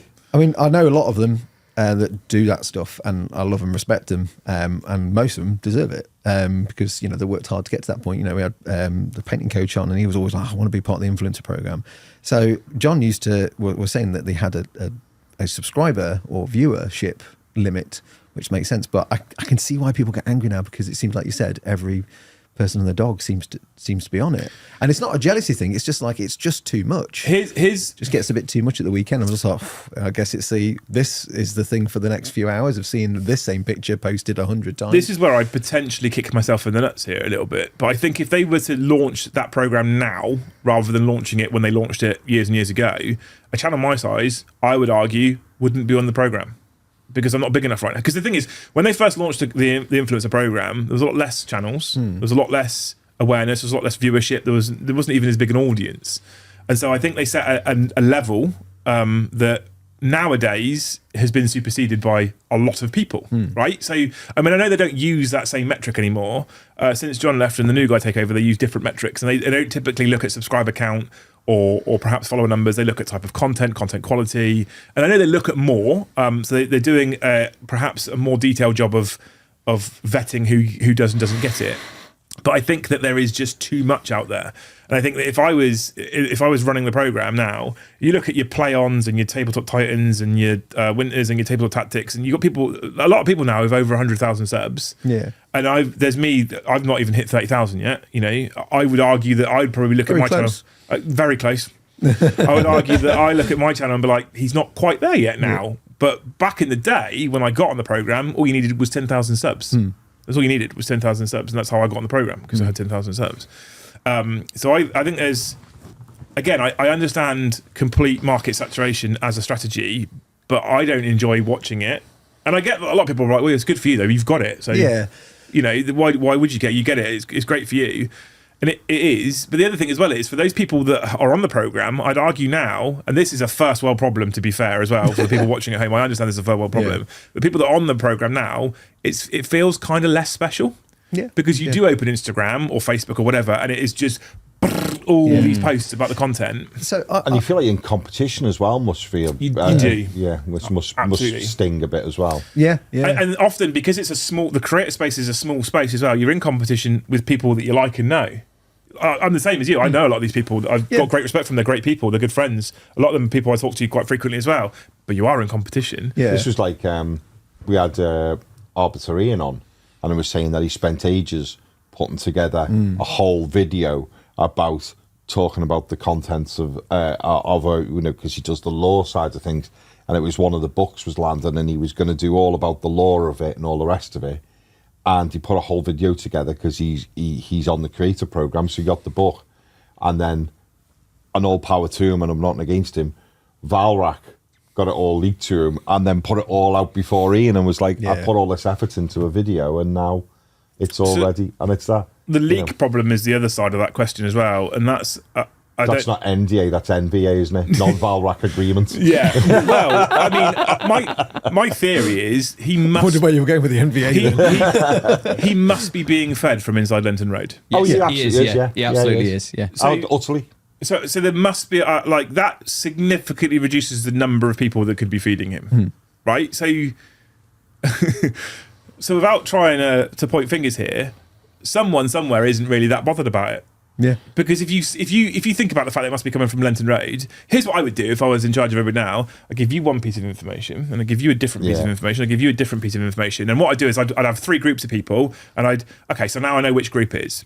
And then I'd go to that group of people, split them into three groups of people, give them and then I know which group it is. Yeah. And eventually you go, it's one of you three. Yeah. I give you three different pieces of information. Now I know which person it is. Yeah. Yeah. Come and have a chat. Yeah. I don't feel like it's that difficult. But the thing is, they do, because they've ranted about him when you worked there, didn't they? About Valrak. Oh, he's not popular. They don't like him very much. No, I mean, yeah, I was told. It's not his fault. He's just reporting what has been told. Oh, yeah, Yeah, absolutely. yeah, But yeah. I mean, I it was annoyed told- them that they didn't know who was feeding him. Yes. But they're at the same point in time, you're absolutely right, because what you're doing, what you're saying, we've literally done that in the army. Mm-hmm. And it's like, you know, it was like, you can go around how to do this. You know, we had like blummin' guys of a night time coming home drunk were breaking into the cookhouse, right? GW have done this with creators because they were convinced the leaks were coming from creators, and they're like, "Oh, we know that this is come from this particular group because we had a slightly different thing on the PDF." Like, so you have the ability to do it. Yeah. Look internally. Do you know what I think? I think it's intentional. So a lot of people said that to me. Yeah. And that has been Because it's been bouncing around going my on head for a long ages. time. And how much And it's high end stuff as well. how much exposure does he get for it? Loads. Yeah. Yeah. And what does it do? So this is why I think it's intentional. We used to talk about stuff like 6 months ahead. When I was in retail, used to do that. Used to show stuff. People would have like tours around. No one cared. They were like, that looks cool, and then they'll get excited about it nearer the time. And I'd talk about stuff in the store, like, oh, in a couple of months' time, the new canned warriors are coming out for Lord of the Rings. People are like, what are they? You'll be like, they look like Japanese samurai with axes. No, I'm not bothered. You carry on with your life. You are absolutely right, because my friend, and I won't name him, even though he hadn't done anything wrong, still works at Games Workshop. They used to go, they took you all away, didn't they? Go, here's what coming out, fellas. And then he'd come back and it was like verbal diarrhea. He couldn't wait to go, you're going to get these, you're going to get this. I've seen the new Land Raider, I've seen this, that looks great. We're doing this, we're doing that. Excitement. Excitement. You know what I mean? And now it's like, you can't allowed to get excited until about, you got at one point and you think how ridiculous it is. You're absolutely right. You go, here's what you're getting, encouraged to go back, tell all of your customers who hang on every word what you're going to say anyway. And now you're getting half a spear and a photograph and going, what could it be? Yeah. You know, 8 months in advance. and you go, how ridiculously... Whereas now it's hype building. That's what it is. And I reckon somewhere in the exec team, somewhere they're like, what are we giving Valrak this month? What are we leaking to If you him? think about it, it's mild genius. Yeah. Because he generates a lot of hype because he is very positive about them on the whole. And GW is like, he's very, I mean, he plays on the fact they don't like him very much as a relationship, but otherwise he's like, I love Warhammer, I love Space Marines, I love Imperial Fists. Yeah, I mean, he might confused. think that he's hated.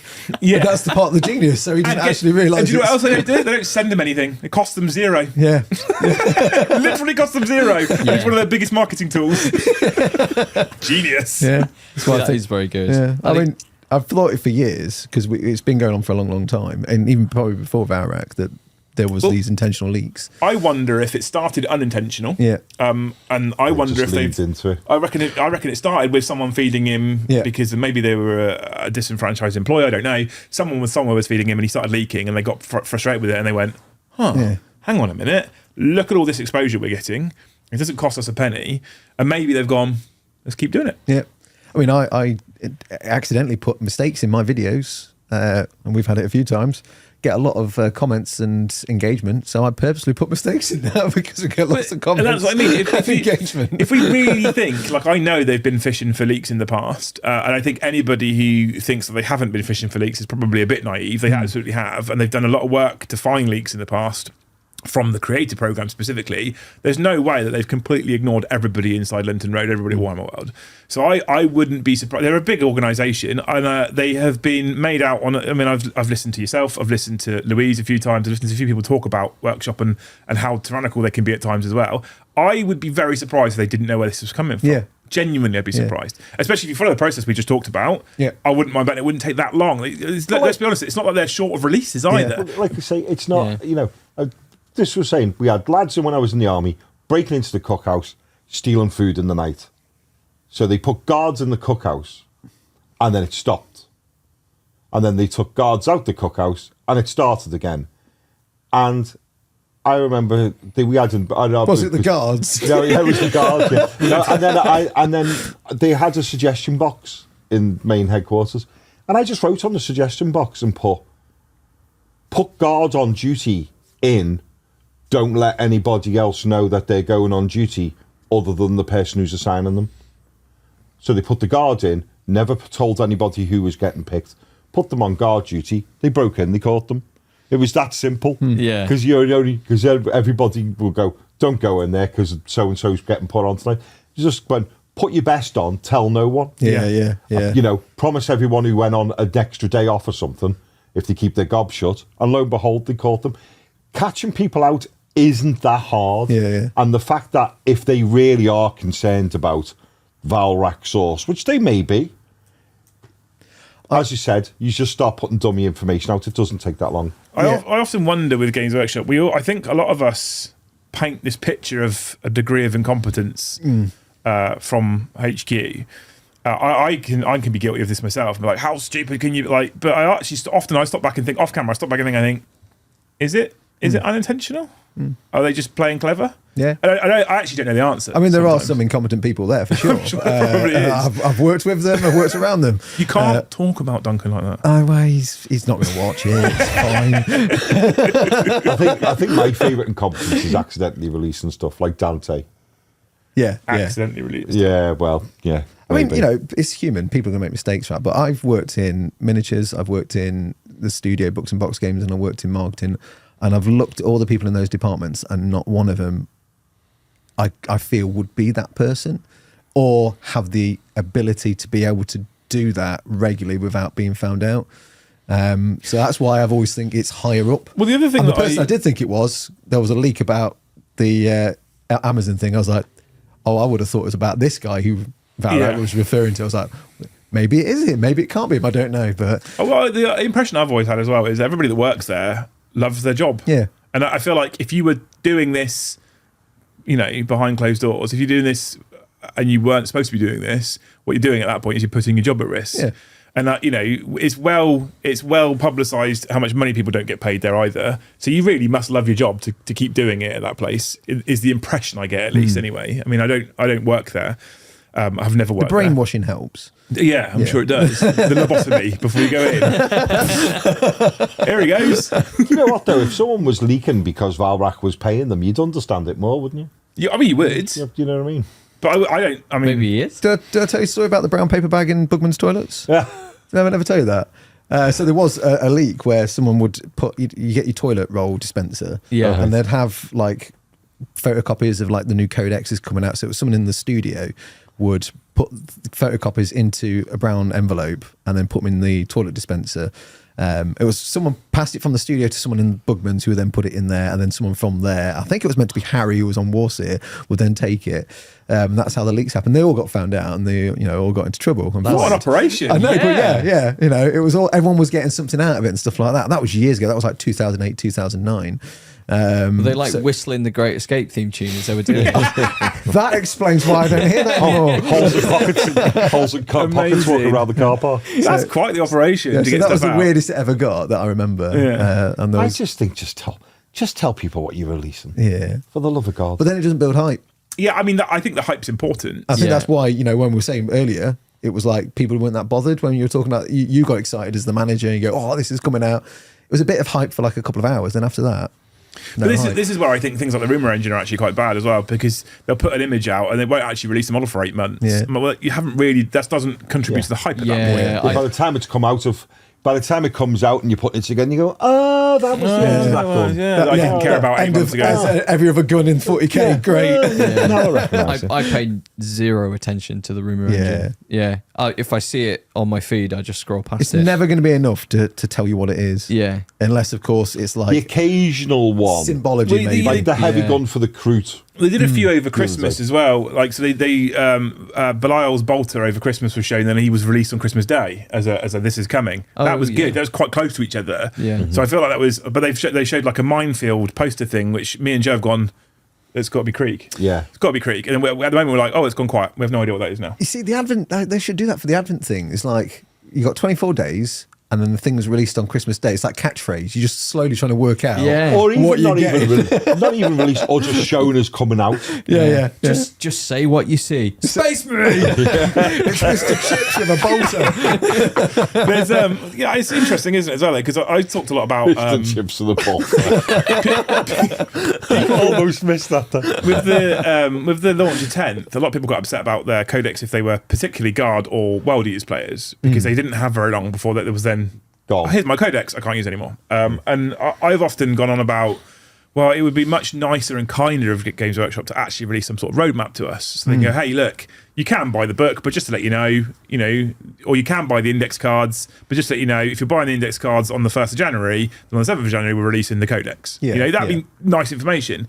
Well, but people have said, well, why would they do that? Yeah. Because if they don't do that, what happens is you buy the index cards and you probably buy the codex anyway. Yeah. And you get two The sales out of it. thing is, though, by not doing that, it just creates ill feeling, doesn't it? It does, but from a sales perspective, I get it though. Like, if I'm thinking that I'm going to collect in this 10th edition, maybe I'm thinking I'm going to collect Dark Angels and I'm going to collect Eldar, right? And Eldar are my favourite, but I now know Dark Angels are coming out whenever they're coming out because they've shown the Christmas box off already.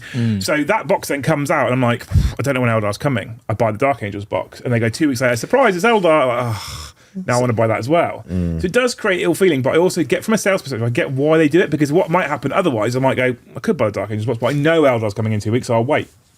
So I think there's another part of that as well, and it would be worth testing if they ever did it, like just to see if it would make a difference. But there's that collecting aspect of the hobbyist. We all like to collect. We all like to just buy stuff and hoard it because that's what we've done. And if there was like a cool set of cards that came out to keep me going for a month or two, I'm like, and I'm really into Wargame, I'm like, I'll get them and I'll just wait. because I've now collected those things. It's like the limited edition fiasco as well, isn't it? Or like the reduced number of things that they like. Obviously, Old World sold out very quickly, specifically all the Bretonnia stuff. That went really fast. And I think a lot of people now, whether they like it or not, have kind of accepted the fact that when a big release happens, it's going to sell out. Yeah. And so they have this whole queue system that goes on the website, and people are like, well, but I don't know when they're going to restock. Even if it's not limited edition, I don't know when they're going to restock. So I want to buy it now. And I might not get to it, but I don't know when they're going to restock. And if you look at some of these like Kill Team boxes and stuff, like when Kazakin came out and the Kill Team After Dark, how long did it take before anyone could get their hands on Kazakin from GW again? Over 6 months. Still struggling now to get our bites. Months and months and months before you get hold of them. So when that box came out, people that were really the real winners were the ones that bought it straight away. But were they winners? Did they actually need that box? Well, probably not. Maybe they just wanted Kazakin, or maybe they were like, but I might do a Guard Force in the future and I don't know when I'm going to get it. So I wonder if some of this is false scarcity for the sake of sales as well. Again, I don't know how clever they are or aren't over there. But it's interesting. I can't even remember what the question was. It was about leaks and the influencer program, and you answered it anyway. So I've got one last question. I don't know if this is like topical or not, but sod it. So Stephen Guthrie, what is the best war and what is the best game? Do you have a favourite war? Do I have a favourite war? Real war. Oh, wow. I mean, I'm pretty fascinated with Second World War history on the whole. I think that's what it means. What's your favourite historical period? Yeah, I mean, my favourite war. My arms, I like that one because the death toll was massive. Catastrophic. My arms are covered in World War I, World War II historic references. Fantastic, yeah. I love World War history. I think for me personally, it's not necessarily about the war though. I'm fascinated as to how it got to that point and how it developed and what happened afterwards. So in terms of that, like that's Second World War history is where I'm most comfortable and where I spend a lot of my time trying to read and learn. And Luce and I, literally a week today, we're at Bovington Tank Museum. Oh, nice! I love that place. It's great. And although we are taking the kids, which sucks because I like to read all the plaques. I like to literally read all the plaques, and the kids are like next tank. Next tank. Yeah. We've been round it twice already, and I haven't read anything yet. So there you go. Favorite game? I mean, if we're talking war game, currently it's the only one I play is 40k. I am incredibly interested in Old World because I played. I started collecting Fantasy, a tail edition of 7th or 8th, which was the last one. 8th was the last one, wasn't it? It was, and they made 9th as a system. GW official, I started playing Tail of 7th, collected a High Elf army. 8th came out, High Elves are broken, collected an Empire army, and then 8th they went, after I'd finished my 2,500-3,000 points of Empire, I've got it all built, I'm going to start painting it. They were like, dead now, Age of Sigmar. Great, thanks very much. I think the whole kind of end times to it ending was too short a space of time. And I think a lot of people in hindsight would look back at that and go, we probably should have added an extra year because you could have ironed out all the edges of the game system. Like Prior Nexus and New Kill Team. That was close, wasn't it? Yes, too close. It was like a gnat's pube between the two of them. Gnat's pube. So I that one for a while. So I think I'm excited about Old World because I've been reading some of the rules releases on Warcom, and as I can say now, I've read the rule book obviously because they sent it to me in advance. That's a system that really excites me. But I feel like they're obvious because they're Games Workshop. Yeah. So my other two favourite games I think I've ever played have been Bolt Action. I love the Bolt Action system, and a game that doesn't exist anymore, Firestorm Armada. If you've ever played that, I recognise the name. It's an incredible little game system. It was like Battlefleet Gothic kind of style, spaceships and stuff like that. It was a really good system. I had lots of fun playing that one. And then the company went bust, unfortunately. So that's a shame. I think someone's recently bought the rights to it though, so it might be coming back. Yes. But then I wouldn't ever play that again if they actually bought out Battlefleet Gothic again.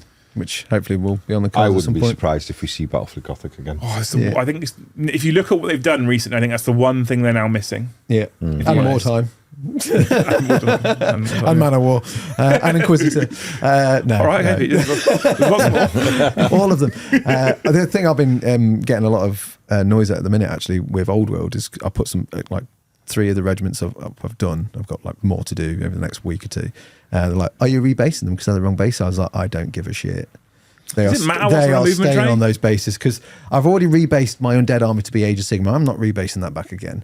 And they're on square bases. They're in a unit. I don't care. I'm playing against mates. I'm not going to a tournament.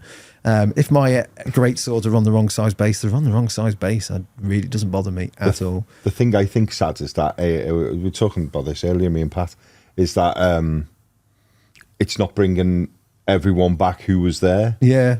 And because I think the idea is they're now trying to keep differentiate between the models that have been come out for Age of Sigmar and what, because basically it almost looks like they're going with Old World, that if you didn't make the leap over into Age of Sigmar, you're not making the leap back into Old World. I think the idea, I know they're not your favourite, but the idea that there's going to be Age of, they're going to have Old World, but there's going to be no lizard men in it, I think it's quite sad. And no Skaven. I think it's quite I reckon sad. for now, that seems to. I bet they'll change that. It depends. Well, it depends on its success, I guess. I think ultimately it will always depend on its success. If it does incredibly well, they might go, we weren't going to bring these in, but actually, there's money to be made here. Well, they were around at that time. And ultimately, that's what I mean. Well, lizardmen have been around since Dot, haven't they? Obviously, and so the Skaven and the Under Empires all over the place. So if it's or are they? Oh yeah. They're coming through the Gnaw holes from Age of Sigmar. That's what they're doing. That's where they originally came from. I wonder how they gauge the success of it, because if the box just sells out, like everything sells out, then what's the difference? Did you know Duncan didn't get any Bretonians? No. He put a story up going, he was in the queue, he's getting excited. He brought loads of Bretonians before they went off from stock anyway, so he should be fine. But he was like, it was a story of him like getting in the queue. He's like, so far in the queue. And they got to the queue, all sold out. I was like, I'm so sorry. I bet you were so excited. I was so looking forward to two thin tabards. Yeah, two thin tabards, surcoats, and all that. Yeah, that's his whole thing. Yeah, I mean, he loves Bretonians, but I don't know how they would measure success though. I guess if it sells out again, that's kind of your indicator, I would assume. But that begs the question, like, when do they restock? If they restock in 3 months, has the interest died? Because people are like, I can't get hold of it, so I can't play it now. Yeah. Do you think, talking about base sizing, I find this interesting. This is a question I want to throw at you, because you've been involved in wargaming for a long time. Do you think there's developed an elitism? Yeah. Because I felt that has as well. Because I remember when I was a kid, no one gave a shit. Don't care what base it's on. Don't care and the amount of times I've been to tournaments and I've gone, that's models on a 25mm base. I'm like, yeah, because it's my old metal model. Yeah. But it just should be on 32s now. Who cares? Yeah, so I did some Daughters of Cain, and I put them on the slot because I didn't have bases in the set for some reason, so I just got some of my bases, and I used 32mm bases for my Kinera, the winged ones. And I was then told by a whole bunch of people out there on the wrong base size, they should be on this base size. I was like, but it means you can get more people around me, so why do you care? And you can charge, and you charge in shorter. Yeah. I know it's mils, but it still is. It's literally millimeters. I know men can be funny about extra millimeters, but for a base size. But also the thing is, like, you're measuring from base to base. So what? I mean, I'm sure there'll be like some schematics that are getting thrown in the comments and stuff, but when you start getting into that kind of like territory, it's like, are you in it for the right reasons? Because I'm in it for telling a story, and I don't care how many people can fit around my base. So before you put that schematic in the comments, have a word with yourself. Bolter drilling, hole drilling in your guns, that's becoming elitism. If you don't do it, you're like not a proper hobbyist. Paid for that plastic mofos. I'm keeping it in there. How dare you? I love because I was like, I'm going to experiment with different things to drill barrels, and then I was on Twitch, and someone was like, well, this is like, what you then have to do is make sure that the barrel of your bolter is wide enough for the bullet to fit out. So that's the next level now. Because if you just drill a hole and it's too small, then the imaginary bullet will explode the muzzle of the bolter, and you can't have that. So it's kind of like, it is easier not to do it. Yeah. Like, I'm fully in that camp. Paint the black, black circle. Yeah. This puts me off, like going to events, and I've had people go, "Oh, your character's on a slightly bigger base by like he should be on a 27.5, and you put him on a 32." I'm like, right, it's 4 mil. Yeah.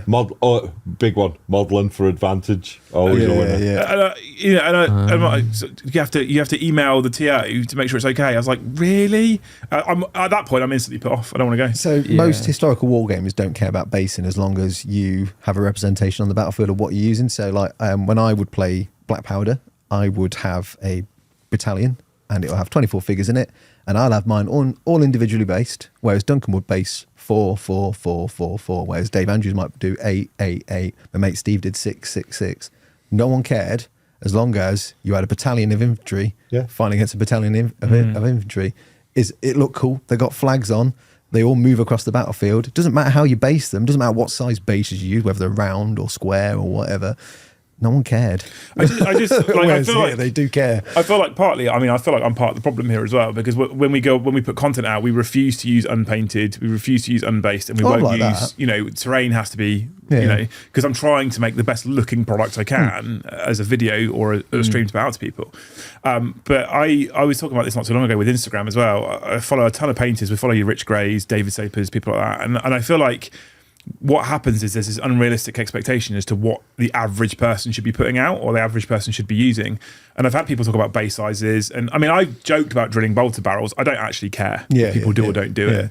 And I find it weird. Like, again, back to my point about accessibility, one of the things we try and do is like anyone can come and play, or anyone should be able to get involved in this hobby. But I do feel like there are some people out there now, it's starting to creep. I feel like it's starting to creep in more and more. They're going, you need to have the right base size. They should be square. They shouldn't be circle. Right, who cares? We're here to play story. We're here to play toy soldiers and tell a story. Who really cares? I just wondered if you'd experienced it. So it's interesting that you say yes as well. I actually get it a lot with some of the things I've posted on my feed where I get like snidey comments about how I might have not drilled this barrel or that's not possible, that's not doable. I'm like, I had a guy with a shield and a big hammer. Like, there's no possible way that could be wielded in the real world. I was like, but you're okay with them being angel warriors from the sky fighting skeletons. You're okay with that. Do you respond or do you just leave it? Yeah, sometimes when I'm in a sassy mood, but most of the time I'm not like offensive or nasty because sometimes, well, I mean, my wife's made a very good point. It's like you don't know what's going through their life at that moment and you don't know how they're feeling. So if you are going to do it, make a joke of it. So I try to be a bit light-hearted, but also a bit of a sassy dick at times as well. I absolutely so recently, over the course of perhaps the last 12 months, I absolutely take the sassy dick approach all the time now. Because I'm like, I could be aware of what might be going on in their life, but they also could be aware of what might be going on mine. Yeah, that's a good shout. Swings and roundabouts, isn't it? It is a little bit, yeah. I try to take that approach quite a lot now. Yeah, I mean, also, like, I've posted, and this is something a few people have said, which is, just because you post something up doesn't mean people are entitled to give you feedback unless you ask for feedback. Yeah. I think if you ask for feedback, that's when you should say the thing you want to. If someone's just posted something because they're painting it, they've enjoyed doing it, keep your mouth shut and walk on by. It's as simple as that. Because I've not asked for it. I've just posted something I've enjoyed painting that I've wanted to show off. And that's the problem. I think some people feel too entitled to make those comments and go, actually. All of our parents probably said to us, if you've got nothing nice to say nothing at all. Yeah. Right? But because everyone can do it behind a keyboard now. Yeah. Because the other thing I like to find out, like, if you were sat in front of me, would you say the same thing? Probably not. No, right. No. Probably not normally. I just thought it was interesting. I thought I'd ask the question. Like, imagine if you're this whole conversation about armies or things you painted and you put them on the internet. Imagine if that was your girlfriend. You went, me and Susan down at the canal having a pint, and so on. She's ugly. You know what I mean? Yeah. But you went, this is my new girlfriend. What do you think? You go, she's a bit of a minger. You go, you know what I mean? But sorry, no Susan. no one would ever dream of doing that. No. You know what I mean? Well, I don't know nowadays, Jeff. That's the problem. You see it on things like social media, like on Instagram now. Some of the comments that exist on certain people's posts or videos, like people are horrible. You know what? If every time you posted a comment, it came with your phone number and your address, people would be it's a lot. The anonymity, isn't it? Well, the interesting thing is, like, we've been to enough events as a group, and I've been to plenty of events before that. Is I only ever got overwhelmingly positive comments from people at events. Not a single person came up to me and went, I don't like you. But they do it on that person on the came up and internet. spat on my face at Birmingham Expo. Sorry about that. I had a cold. But so, from a percentage point of view, like when you do a video and you get like so many comments and engagements, you've got a percentage of like so many people that are positive, so many people that are just like inquisitive, like, why did you choose to do that? That's a really interesting step or whatever. And some people are just like, oh, if that was on my tabletop, I'd laugh you off the table. And we're like, all right. Oh yeah, that was a calm down. comment we got, wasn't it? Yeah. But you actually had that comment? Oh yeah, I've had that comment amazing. about my painted armies, but what do I know about painted armies? Nothing. Absolutely nothing. So I know full well from the percentage of like the negative comments, the positive comments, and like the ones in between, when we go to events, it's always positive. And maybe the odd like constructive, but not rude or nasty or insulting, just like, oh, it'd be really cool if you did more of this or did more of that. So full well that these people don't have the balls to do it to your face. And if they did, I'd respect them. But no one would, because it's that human. You've got. It's the disconnection, isn't it? Yeah, it's the disconnect, and it's just interesting. I mean, I find it fascinating when people just say really weird things. I mean, I got called a tourist recently, so I'm a hobby tourist. I'm like, cool, that's cool. I like traveling. Tell me more. I've been called all sorts, but what I've said on the channel before is I'm very aware that as a person I can be quite Marmite. And for those of you that aren't in the UK, Marmite is a product that has always been sold as you either love it or hate it. Yeah. And I'm aware of that. And so one of the things I did when I brought Joe on board is I tried to find another person who's jam rather than Marmite. Yeah. Because everyone loves jam. So if But not together. No, well, no, obviously. That'd be silly. And that's why the channel works. But so like I've always been aware of the fact that if I can get someone watching the channel and enjoying the channel who hates me but likes Joe, that's a net win for the channel. So I don't mind that too much. So I don't mind not being liked, and I'm very aware of the fact that there's a lot of people that go, he's a bit of an arrogant knob sometimes until they get to know me, hopefully, normally anyway. But like I feel like if I watch a channel and I'm like I don't like it, I was watching a channel recently. I was watching a guy stream a game, Call of Duty specifically, and I didn't feel a need to go, oh, you're awful, and then leave. I just left. You just went. I just stopped watching. Yeah. That's all I did. It's really easy. Don't isn't really it? like him. And Off. this is the thing. I find it. It's not an airport. You don't have to announce your departure. Exactly. I can't get it. I guess it's maybe a different preference type or a personality type. But if I don't like something, I just either if it's food, I just put it down and carry on my day. If I don't like a channel, I'll just stop watching it or just go, oh, that's enough of that. I'll give it a go. That's fine. Yeah. I watched him play Valrak. That was it. Yeah.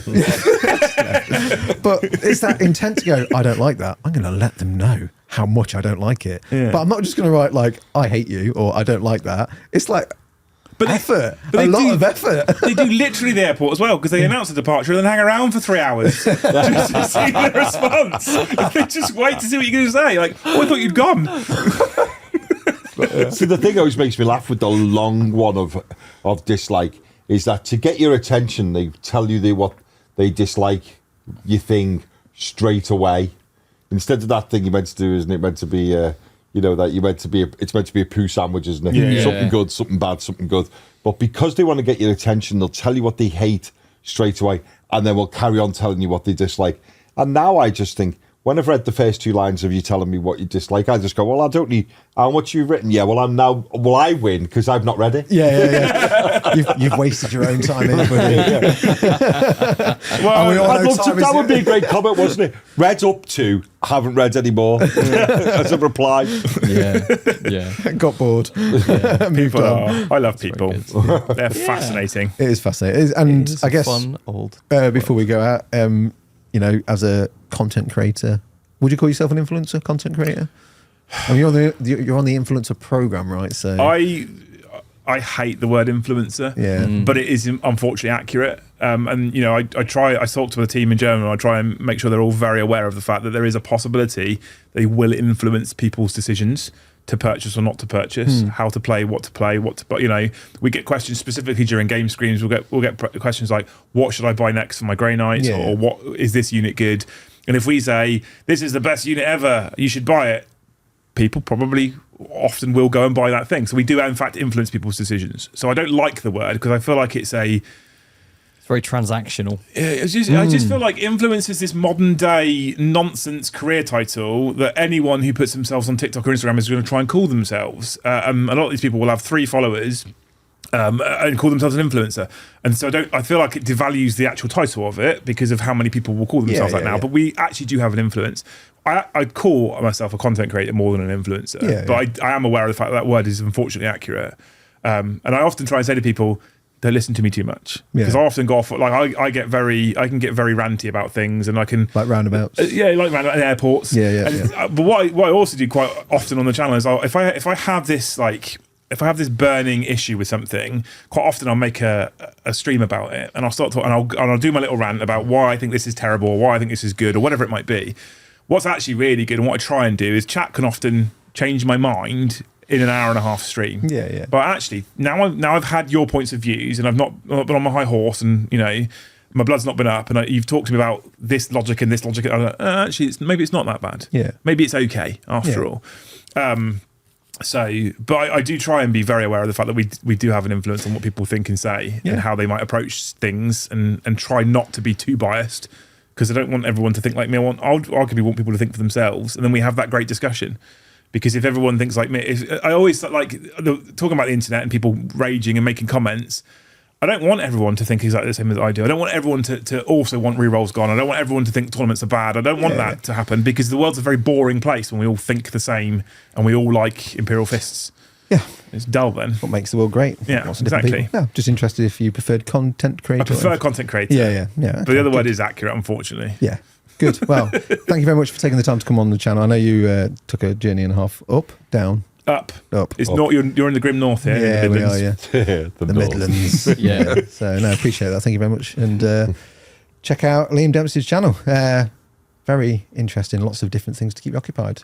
Yeah. Well, there's something for everyone. I think this will go on record as being our longest chat. Oh, how long has it gone on for? How long? So, I mean, there'll be a few minutes cut out at the start from when I hit record and sat down, but currently it says 2 hours and 43 minutes. Wow, that's why I really need a wee. Yeah, we think 2 hours 40 was previous best, wasn't it? Blooming heck. Oh, was it? Yeah. Start- You might have stuck the record. I did say I could talk for 3 hours. Yeah. Started 2024 on a high. So we'll keep going for another 15 minutes. Oh, really, no, just really? to make you I'm going to pee myself on camera. Well, that'll get the viewers channel in. for that. Yeah. We'll make money out of that. Yeah. Yeah. Anyway, then. Right. No, Thank you Thanks very much for watching, Cheers, everyone. Bye-bye. Bye-bye.